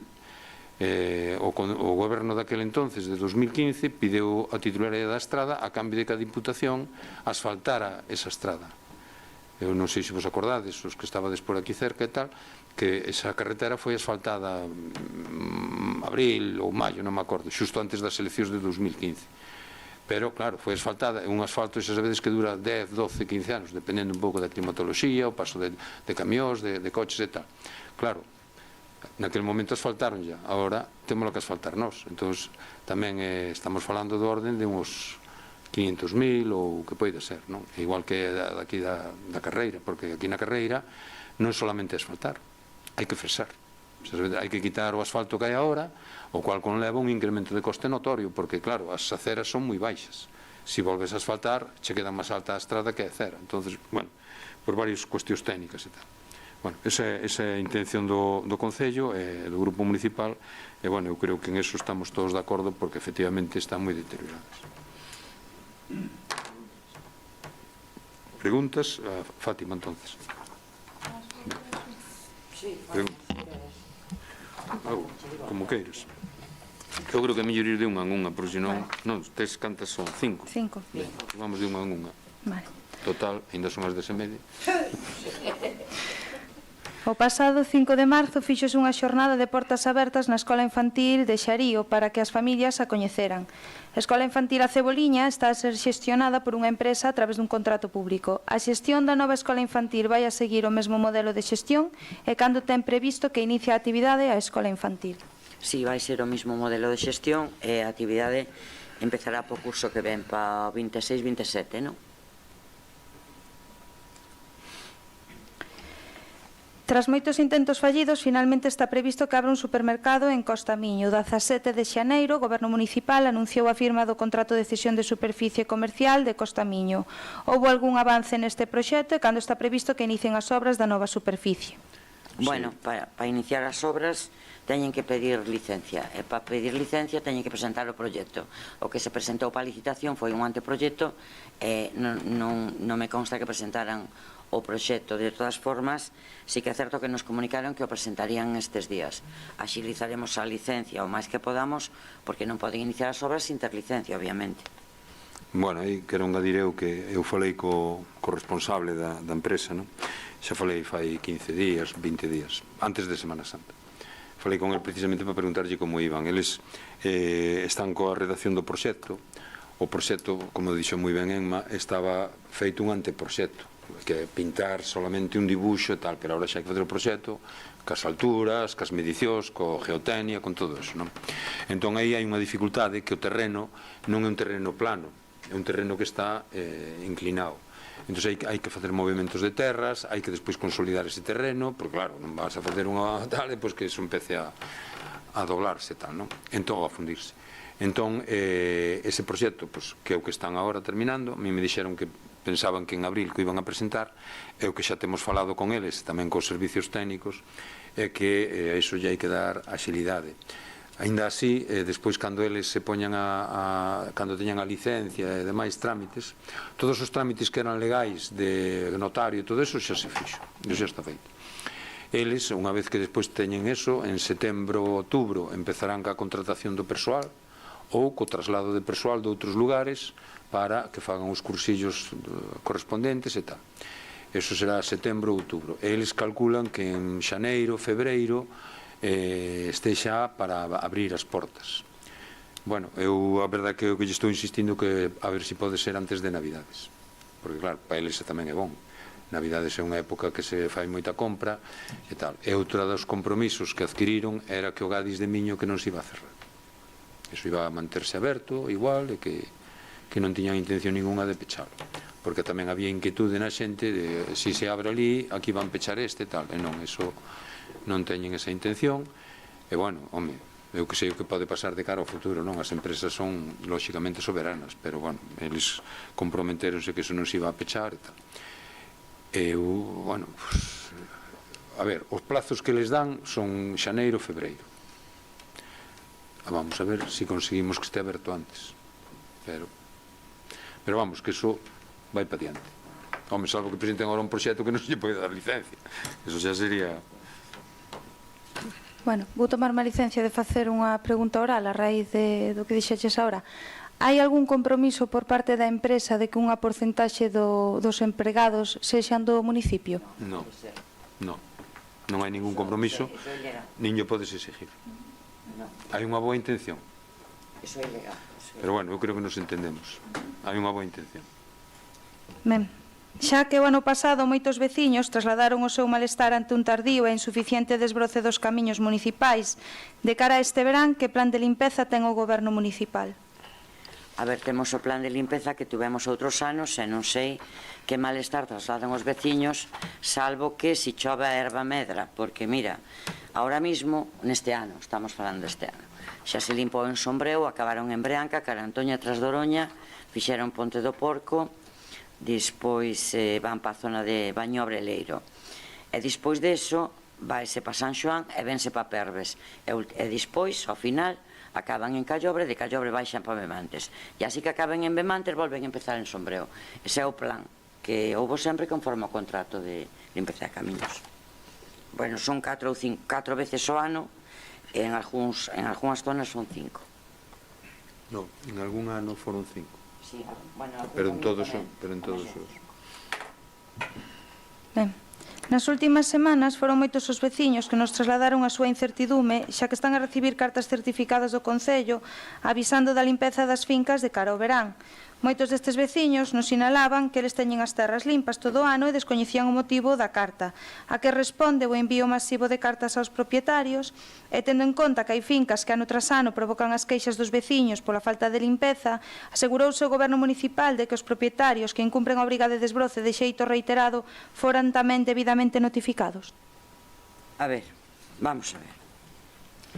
Eu non sei como traedes esta pregunta, porque isto, cantas veces falamos aquí da adhesión a SEAGA. Adherímonos o 23 de xaneiro do 24, solicitamos a adhesión. Co voto do PP explicouse en que consistiu a SEAGA. O 19 de setembro do 24 aprobouse o plan de prevención contra incendios. O 19 de febreiro do 26, que foi como que el día antes de ayer, o alcalde explicou o funcionamento de SEAGA e as cartas que se firmaran, que foron unhas 2.600, e explayouse bastante na intervención dicindo como se iba a intervir. Explicouse en redes, explicouse na prensa, saliu na línea verde, saliu en carteles. E a maiores nos informamos que creamos un visor das faixas secundarias. O tema de SEAGA é que se manda, vamos a ver, todos os anos, ademais fixestes varias preguntas nestes últimos plenos de cando decíamos a ver se entra SEAGA e nos desbroza dos problemas dos desbroce todos os anos, a lei 3/2007 de prevención de incendios que obriga os veciños a ter as leiras limpas antes de que acabe o mes de que empece o mes de maio de cada ano, por o menos unha vez ao ano, e decíamos que se entraba SEAGA pois iban desbrozar os camiños e mandanse a todos os veciños que a teñen limpia, estupendo, simplemente teñen que comunicalo e chimpón, que non a teñen limpia, pois aí SEAGA, bueno, botanos unha man, no sentido de que dalle un prazo, que moita xente veu por aquí, é certo que moita xente non entendía, había xente que facía 20 anos que non limpaba unha leira, mira tú. Entonces aí moita xente non se dá conta que se ten leiras que as ten que limpar. Entonces, eu non sei por que preguntades isto, porque estabades aquí. Eu non sei se non entendestes cal é o motivo das cartas masivas aos propietarios. Pois home, das faixas secundarias para que as limpen. E ademais no visor da página web do Concello salen todas as fincas que hai que limpar e quitar as especies invasoras que ademais ven no propio visor da página. E as outras nos vamos requerir, pero xa nos baixa o volumen de traballo porque son as que están fora das faixas e que son dentro dos núcleos de población. E entonces o trámite é o procedimento administrativo, se incumplen, pois vais a vía ejecutiva. Eu realmente non sei. A mí non se chamoume... Pero non me dixas, Sagrario, que tú non sabes a que ven a carta, por favor, cho digo. Que tú ves aos plenos. Pero un momento, hai que pedir a palabra, Sagrario. Non fai falta retórica, hai que pedir a palabra. Pode hablar? Sí. A min chamaronme do Concello que veu esta carta de miña nai de volta hoxe. Como non vai vir de volta? Se ven do curras número 60 de San Xoán de Vilanova. En cambio, a eu abrín a carta e por dentro, si ven a dirección ben, a que ven mal é por fora. Outra cousa, a leira está limpa. Bueno, mellor. E a quen yo teño que notificar? Ao Concello, para que mandemos a SEAGA. A leira está limpa. No, pero xa non é o Concello. Oye, xa non son un Concello. A ver, Sagrario, non me seas pilla. Vamos a ver. Vamos a ver. Vamos a ver. Primeiro lugar, isto expliquei xa varias veces e como dice Emma me explayei bastante, non me quero explayar. Sí, é verdade. Vamos a ver. Pero que tedes razón. O SEAGA, no, pero a ver, non queramos confundir ou non nos confundamos solos. Vamos a ver. O SEAGA é un organismo da Xunta de Galicia. A Xunta de Galicia, que a mí me parece unha medida excelente, a raíz dos incendios e demais que pasou o verano pasado e outros veranos, a raíz deso nos propuxo incorporarnos a un convenio de adhesión e nos adherimos. Eso aprobámoslo todos por unanimidade. Nos adherimos. Entón, que fai a Xunta a través deste organismo público que é o SEAGA? Nos pide que nos firmemos os escritos para que vayan do Concello. Se abres dentro vas ver que vai tamén o anagrama da Xunta e demais. E eles son os que meten a dirección e encartan o escrito. Os sobres, todo iso, pagarnos eles, a Xunta, o SEAGA, vamos, o organismo ese. Nós non os ensobramos. De feito, que pasa? Por eso viñeron tantos de volta, porque eles colleron direccións do catastro.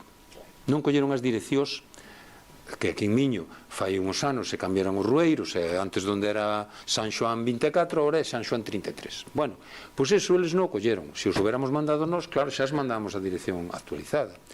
E o SEAGA mandou esas cartas con direccións do catastro. Moitos deles poñía Pañobre. porque a da miña casa, chego como bañobre.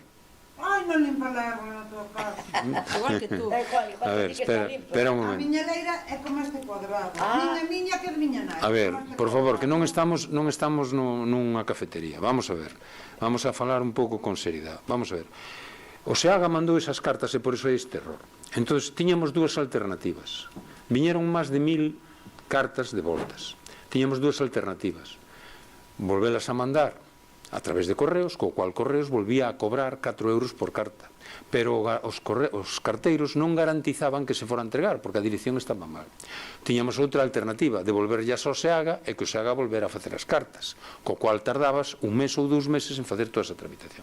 Entonces optamos, e eu teño que agradecerlle as funcionarias que están, as empleadas que están abaixo, que se pegaron unha paliza de chamar por teléfono a todos, porque claro, casi todas as direccións teñen un teléfono tal, e bueno, quedan ao mellor, non sei se quedarán 100 ou 200 cartas desas 1000 e pico que viñeron de voltas. Están chamando a xente, e a xente, a verdade que hai que dicir extraordinaria, está vindo e recolle a carta, porque sabe, a xente, a maioría da xente dice, é verdade que hai que limpar. Agora, o SEAGA como elixeu eso? Pois acordades que marcaron unhas faixas, que se entramos na páxina web do Concello, no seu portal de datos, aí se ven as faixas, e entón colleron todas esas fincas, o titular do catastro, e mandaron a carta. A miña casa ten un robot cortacésped, e chegame a carta. Pero por que eles non veñen a mirar se está cortada ou non? Eles colleron todas as propiedades desas faixas, desos 50 metros de ancho por todo o Concello, circundando as casas, todos esos terrenos, e eles mandaron as cartas a todos. Entón, nós o que lle estamos explicando a xente, por eso tamén, que a xente comunique con un correo electrónico, vale, dirixido ao Concello, comunico que a parcela catastral non sei que, non sei canto, está limpa, e mandas unha foto, e xa está. Se iso, a xente, a pesar do que parezca, a xente o está tomando, pero positivamente. Eu, a xente que encontro me di, joder, é que agora, bueno, perdón, é que agora me mandas limpar e tal e cual, non sei que, no, que non sempre mandábamos limpar. O que pasa que como era o Concello, non se lle facía caso. Pero agora a Xunta dice, se non limpas ti, limpa a Xunta. Pero che vai cobrar o que costa limpala. Pero, ollo, tamén che mete como mínimo 1000 euros de multa. Iso é o que lle está dicindo a carta a todos os veciños. E moitos dicen, oye, pois facedes moi ben, porque eu vivo aquí todo o ano e hai xente que vive en Madrid, ven aquí a pasar o verano e corta, ao mellor ou non corta, pero todo o inverno teño as silvas por encima do muro. Pois iso eu creo que é positivo. Por iso digo que a Xunta, eu acertadamente tomou esta medida. E, oye, nos estamos incorporados a este convenio e creo que vai a funcionar ben. Non sei o tempo que tardará en ter personal suficiente a Xunta, porque claro, despois hai que, se non limpa o cidadano, terá o propietario, terá que ir a Xunta, te contratará un trator, ou terá un trator eles, non sei que, irán a limpar. Pero eu que sei, porque a mí me chamaron xente que ten tratores, me dixo, eu non dou abasto, me está chamando tú, o sea, a xente está respondendo moi positivamente. Hai problemas, donde hai máis problemas, é donde teñen que talar árboles. En algún sitio hai que talar árboles, e claro, hai madristas que a mellor non che van agora, che tardan en ir. Bueno, eso vai haber flexibilidade, pero sobre todo aquel cara dura que tiña as silvas. Luís, falamos un día dun caso concreto, aquel cara dura que pasaba de todo, pois agora, oye, eu non sei como vai funcionar, se vai funcionar ben ou mal. A mí me parece moi positivo, porque ademais é unha cousa, che meta multa de 1000 euros, 2000 ou 3000, hasta onde chegue, pero se non chegas a pagar a multa, che poden embargar a finca. Ojo, que non é o Concello. O Concello non temos capacidade para facer iso, pero a Xunta sí.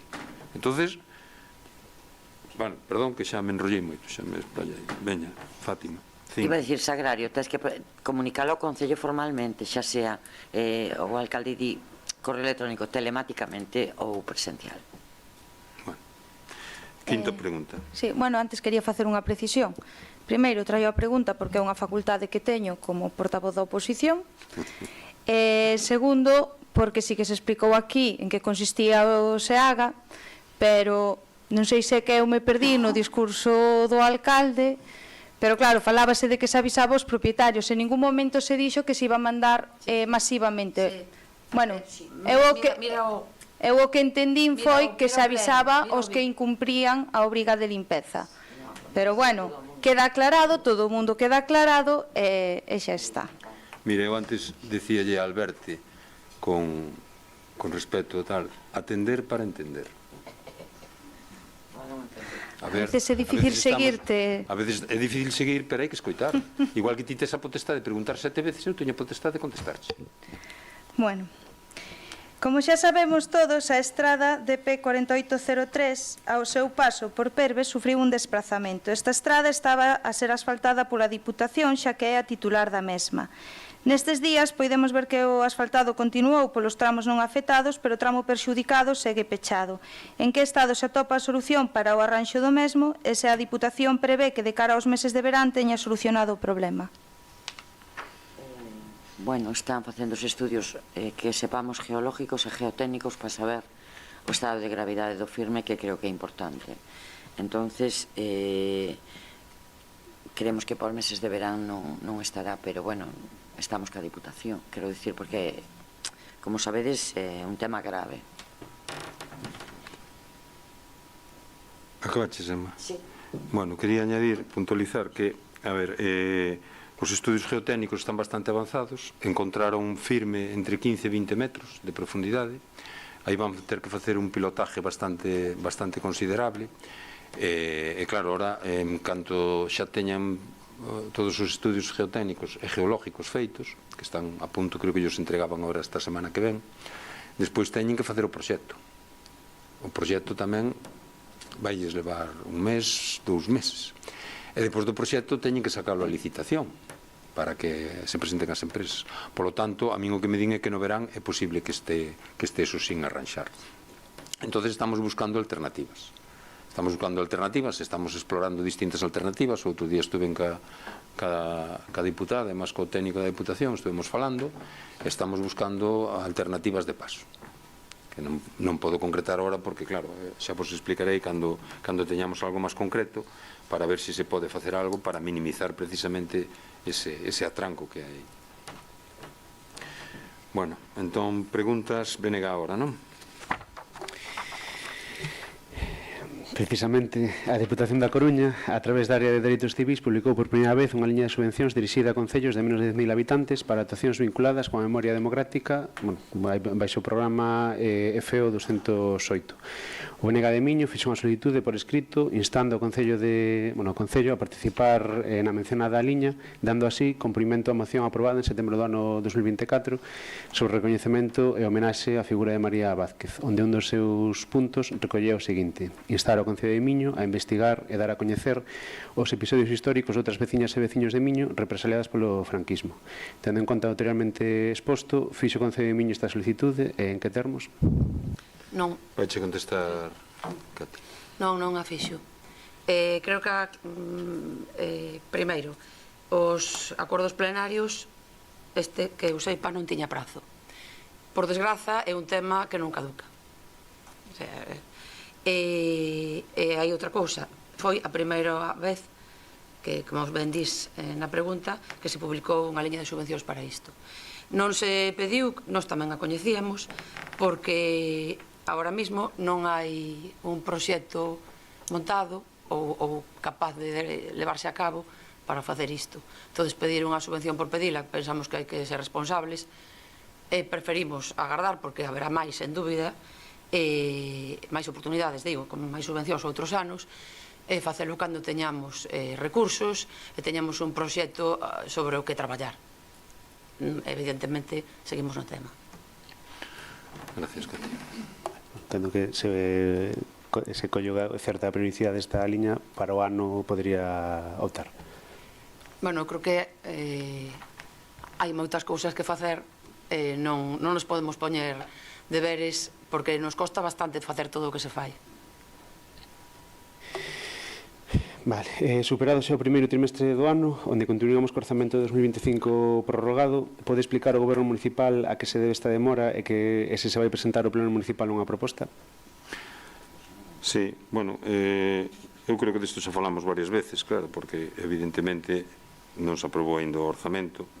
Sabedes todos que o persoal que hai no Concello é o persoal que hai, non se pode multiplicar, e teñen unhas condicións a veces bastante exixentes en toda a tarefa que hai que facer. Empezamos decembro, xaneiro, febreiro, estuvemos volcados totalmente, sabédelo, co tema do SAF. Todos os servicios administrativos volcados, bueno, non vou a botar a culpa que hubo as baixas que todos coñecedes de persoal que estaba enfermo, porque evidentemente non teñen a culpa de que tal, pero non estaban. Entón, como non estaban, o traballo acumulase as persoas que están. Entonces, esa cuestión pues, agravou precisamente que esa dedicación pues, que se tuvo que multiplicar, non? E agora acabamos de aprobar a licitación do novo contrato de mantemento de zonas verdes, poda de arbolado e demais, que pues, pasa de 150.000 que se gastaba antes a 450.000 que se vai gastar ahora anualmente, é dicir, se multiplica por 3. Por qué? Porque aumentan as zonas a manter, aumenta a periodicidade a manter, e iso supón un coste, pois imaginade, de 150 a 450 son 300.000 euros máis. Entón, claro, o SAF, como sabedes, tamén sacamos o precio hora a 26 euros hora. Antes estaba a 22,90 o contrato que se fixera cos ventos, creo que era 22,90, non? Ou algo así, ou algo menos. Bueno, pero por aí está. Entón, claro, supuxo tamén un incremento de centos de miles de euros.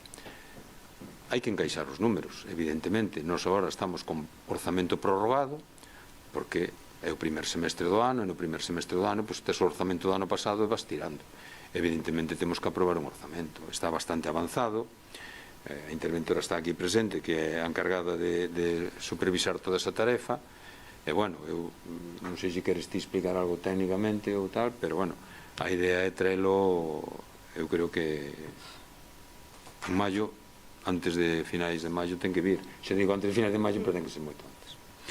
A ver, a idea é traelo pronto xa, esa é a idea, pero bueno, eu creo que agora temos outro contrato importante que hai que sacar, que é o da escola infantil. Sabedes que se abriu a nova escola infantil en Costamiño, en Costamiño, en San Xoán de Vilanova, e esa escola hai que sacar a licitación o servicio, porque iso ten que empezar co curso que ten que empezar 1 de setembro. Bueno, pois iso tamén son contratos importantes que requiren de atención e de dedicación. Vale. O Goberno Municipal contratou coa Xunta de Galiza ou co Consorcio Galego de Servizos de Igualdade e Benestar para abordar precisamente a transferencia das escolas municipais e integralas na rede da Galiña Azul. Sí, o Consorcio de Servicios de Igualdade e Benestar é o que xestiona as escolas. En as consultas efectuadas manifestouse que por parte do Consorcio que non teñen previsto incorporar a rede de escolas infantís da Xunta de Galicia, inda que din que nun futuro van ampliar a financiación, que como sabedes a Xunta financia os concellos o 20% do gasto para as escolas municipais e sin embargo o 100% para as privadas, que debería ser por lo menos incrementar o custo un pouquiño máis. A mí deixoume sorprendida. De momento non se ten pensado. Entón, se non reformula a pregunta, o Concello de Miño explícitamente solicitou ao Consorcio a integración da... Non, iso por o que me trasladan servicios sociais son reunións con concellos. Co Consorcio, perdón, dos concellos co Consorcio.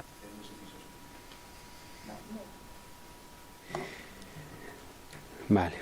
Nos últimos tempos, o Concello de Miño anunciou diferentes actuacións para a renovación de parques infantís en diferentes puntos do Concello. Tivo en conta o Goberno Municipal a incorporación a estes de xogos inclusivos? Sí, nos 3 últimos que se renovaron xa se puxeron. 3. Non, pero non se cambiaron xa. En un non se cambiaron xa, en 2, vale. Un antes se callou ben. Vale, e xa por, bueno, penúltimo ia dicir, en algúns puntos da xeografía de Miño, como é o caso de Callobre, podemos observar como se acumula lixo alrededor dos colectores de lixo. Neste caso concreto, podemos atopar no lugar da pousadoira restos dun tellado de fibrocemento, os cales requiren un tratamento especial. O Goberno Municipal é coñecedor desta situación e se pode actuar de alguna maneira para retirar estes restos de fibrocemento. Desgraciadamente somos coñecedores desta situación porque retiramos moitas planchas de fibrocemento que deixa a xente tirada e temos que chamar a unha empresa especializada para o tratamento destes restos. Concretamente esta que dices de Callobre é a propiedade que a vai a retirar porque se identificou, foi requerida para que a retirara, pero se non o Concello fai, desgraciadamente moitas veces é o coste que nos supón a nós, porque hai que chamar a unha empresa especializada neste tipo de tratamento deste tipo de residuos. A verdade é que a veces hai veciños que non os dase identificado pero a veces se identifican a veciños. E te levas algunha sorpresa, triste sorpresa, porque non é o mismo unha plancha de fibrocemento, que xa é unha plancha, pero a veces hai lotes de fibrocemento. Iso hai que tener unha empresa especializada polo risco que eso supón e tal. E, bueno, en este caso, pois foi detectada a persona que votou, porque, bueno, era evidente, e entón se lle combinou a que o recicle a través dunha empresa.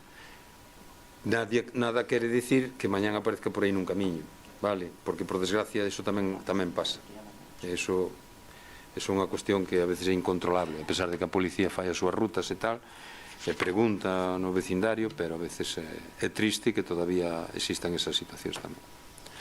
Bueno, pois, a ver. Antes de, que non se vai librar, Emma, antes de levantar a sesión...